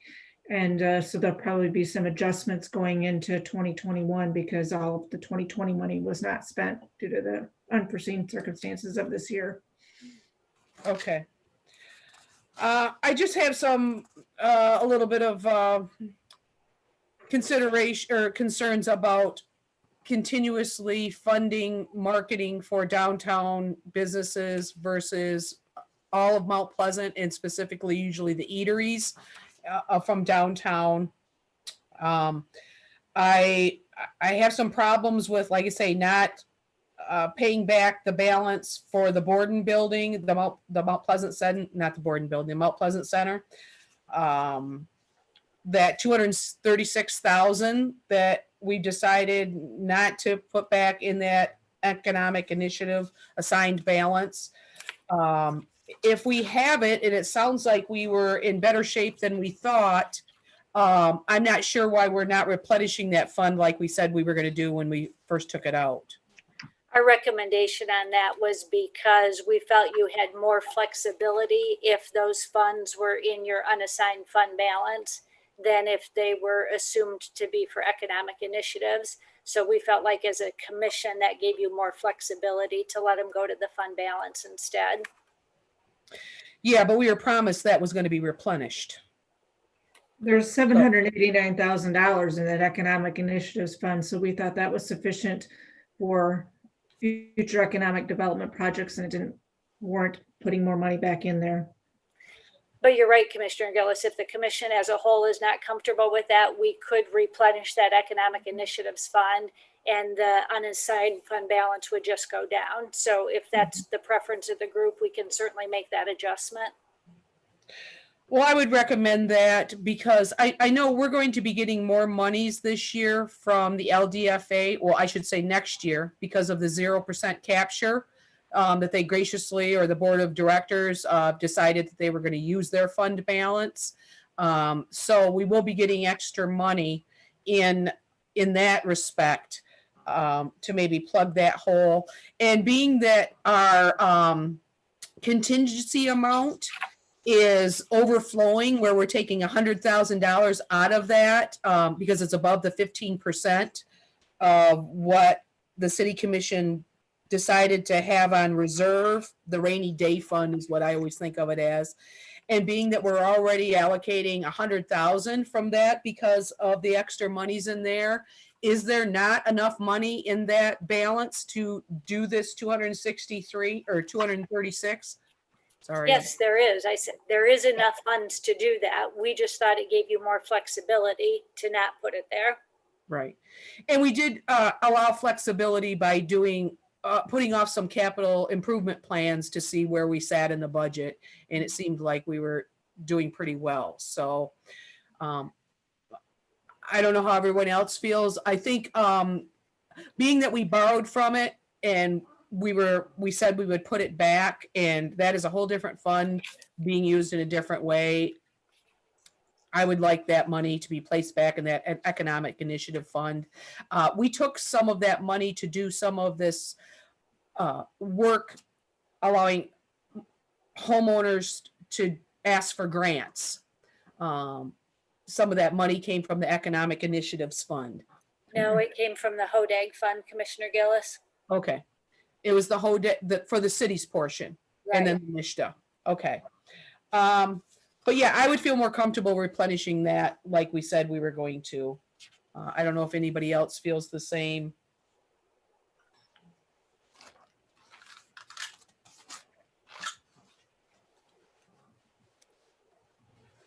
Just to interrupt you real quick, Commissioner Gillis, I think Commissioner Ronan has. Yeah.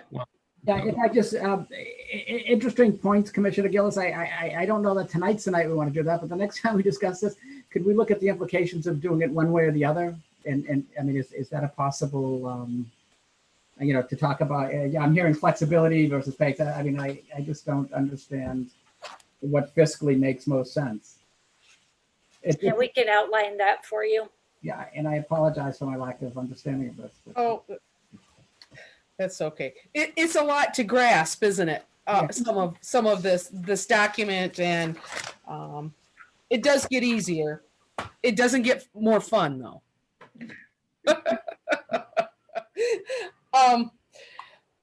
Vice Mayor Perschbacher, I think, wanted to say something real. It just seems like some of the things that you're bringing up, Commissioner Gillis, are things that we did in work sessions earlier this year.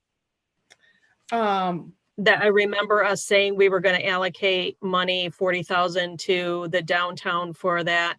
And that we were going to, there was something else that like the monies that we did for the grants for the home, that stuff, we discussed that. So I'm not sure where these line of questioning is coming from.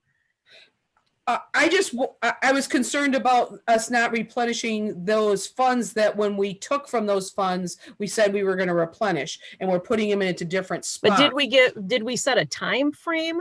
Because I remember talking about saying that we were going to put it in another fund for more flexibility and then replenish it if we didn't need it, because at that time I think we were like in beginning of COVID and we weren't sure what we were going to do. I don't remember discussing the 263,000, 236, sorry. Am I misunderstanding that, Nancy?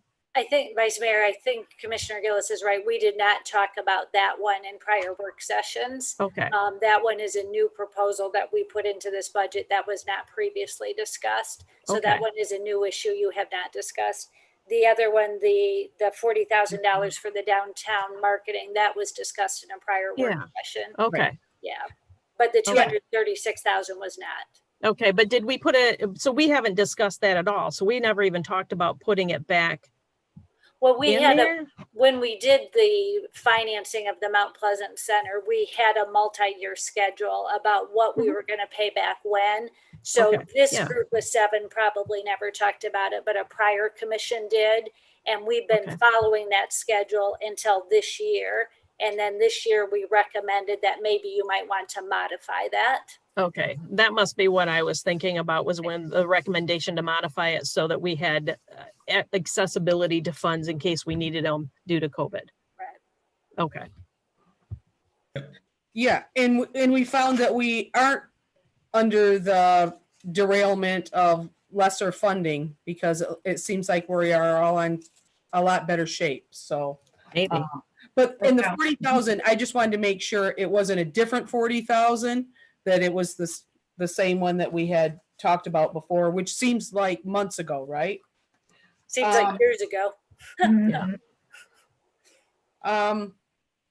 Another thing I wanted to discuss was the residential snow plowing under the sidewalk activities. If I remember right, we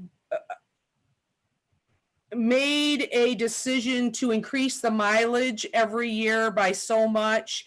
And in the allocation, the amount of money from 2020 to 2021 actually goes down. This is on page 67. Yeah. And I'm wondering how that could go down if we're supposed to be increasing. Because you wanted us to increase it by 5 miles every year for 3 years and then reevaluate it. And we came back and said, let's do all 15 miles in year 1 since we have all this new equipment that we invested in. Right. Remember, we bought the new things. So we actually added 15 miles in year 1. Okay. And so we're continuing to do that same amount of miles each of those 3 years so we could have a better multi-year evaluation of that because of the new equipment before we decide to add additional miles in year 4. Okay, wonderful. And so you're telling me that the numbers went down? What page are you on? 67 under residential snow plowing. It went down from like 28 to 27. And that's what caught my eye, was like, wait, how could that price be going down? Under other expenditures? Yeah, it went down by $2,000. So I guess I don't know off the top of my head. We'd have to look at that to see why it went down by $2,000. Okay. And my concern was that we weren't increasing the 5 miles, because I got to admit, I don't remember 15 miles being done in the first year. I thought I was still under the assumption we were increasing it by 5 miles per year. So,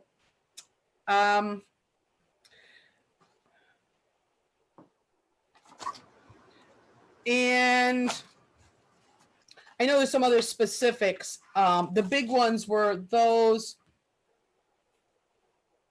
and I'll pick out the rest of them in this. So if anyone else has something that they want to ask of the operating budget. I would just ask Commissioner Gillis that if you could get those questions to staff as early as possible, I think that would be probably beneficial for them. Yeah. And most of it was trying to get agreement with the rest of the commission to do something. That I think was more of the discussion. Okay. And even that, I think if you can get those concerns to Nancy, or if you want to send an email to the commission, that way we know what to expect in our next conversation would be nice. Okay. Commissioner Tolis. Yes, I'm in agreement with the residential valuations are going to go up. That's probably due to the 2.375 interest rate now on residential. So a lot of people are rewriting stuff, and a lot of people are paying over the listed price right now. But I fear we're going to take a little bit of a hit on the commercial and industrial areas. I also like to find out what our debt load is on the regional center between the Eagle loan and the general fund loans. If we get that information.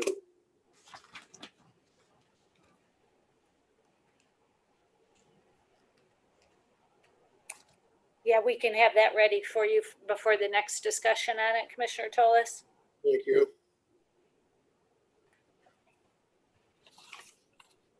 Commissioner Ronan? Yeah, I just have a very simple question. How many years is the mortgage on the board? When is that? Mary Ann, do you know off the top of your head? That's on page 135. It The is. I missed Gordon it. building is the 2007. It's done in 2022. 2022. Excellent. And also on that page 2 is Commissioner Tolis's question about the DEQ loan. That shows the DEQ loan balance there too. I don't have off the top of my head what the general fund balance is. I think it's 0, but I'm not for sure I'm in the right year anymore, so I'll double check that.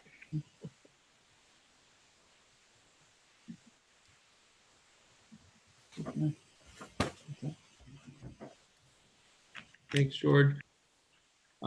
Do we have any other items for discussion that maybe we want to get to talk about, maybe at our next meeting? Or Lori, I see your hand is up. I'm not sure. Well, thank you. I know there's two allocations to MMDC, one through the TIFA and the one that we pay for the city.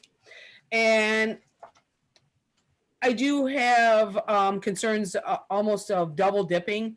We pay MMDC $22,500 for community promotion, or I should say economic development or community for professional services. And also the LDFA from the Smart Zone also pays MMDC to market, I'm assuming, just the Smart Zone of $22,800. And I find that difficult that we are paying him two different portions of the budget, one from the LDFA's budget and one from our budget, for essentially something that we have our own department and our own division within our city hall to do economic development, yet we pay MMDCs for existing in two different areas. I don't think we should be doing that on both sides. I think either we should be paying them. I think we should be paying it, and the LDFA shouldn't be capturing it and paying it to MMDC. And I think Bill Merdeza, our development economic development director, should be branching out. But I think this is, and I've said it before, duplication of services. So my concerns are that we are paying multiple people to do the same job. So I don't know if anybody else has any feelings in that matter. And we can get you additional information on that, Commissioner Gillis. Mr. McBride is actually coming to the next meeting to talk about his contract from the general fund for next year.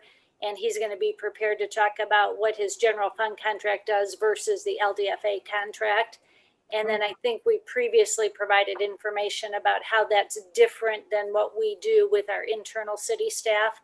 So we'll pull that out for the commission to have so that you have the full picture of that. Okay.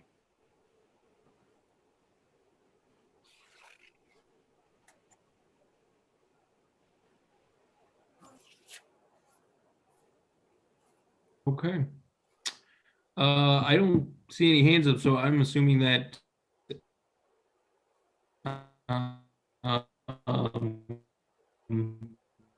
no concerns at this point. And so it sounds like we will have our work session at our next meeting about the budget again, which is fine. And I guess if anyone has any other questions, you should get them to staff ASAP, like maybe tonight or tomorrow morning. I can guarantee you I won't read them tonight. You send them to me tonight. Yeah, not when you work at 8 in the morning. Yeah, no, I don't want you to do that. Move to adjourn. Nancy, you have everything you have or you need? I think so. All right, well, with that, we can adjourn at 10:35. Have a good night, everybody. All right.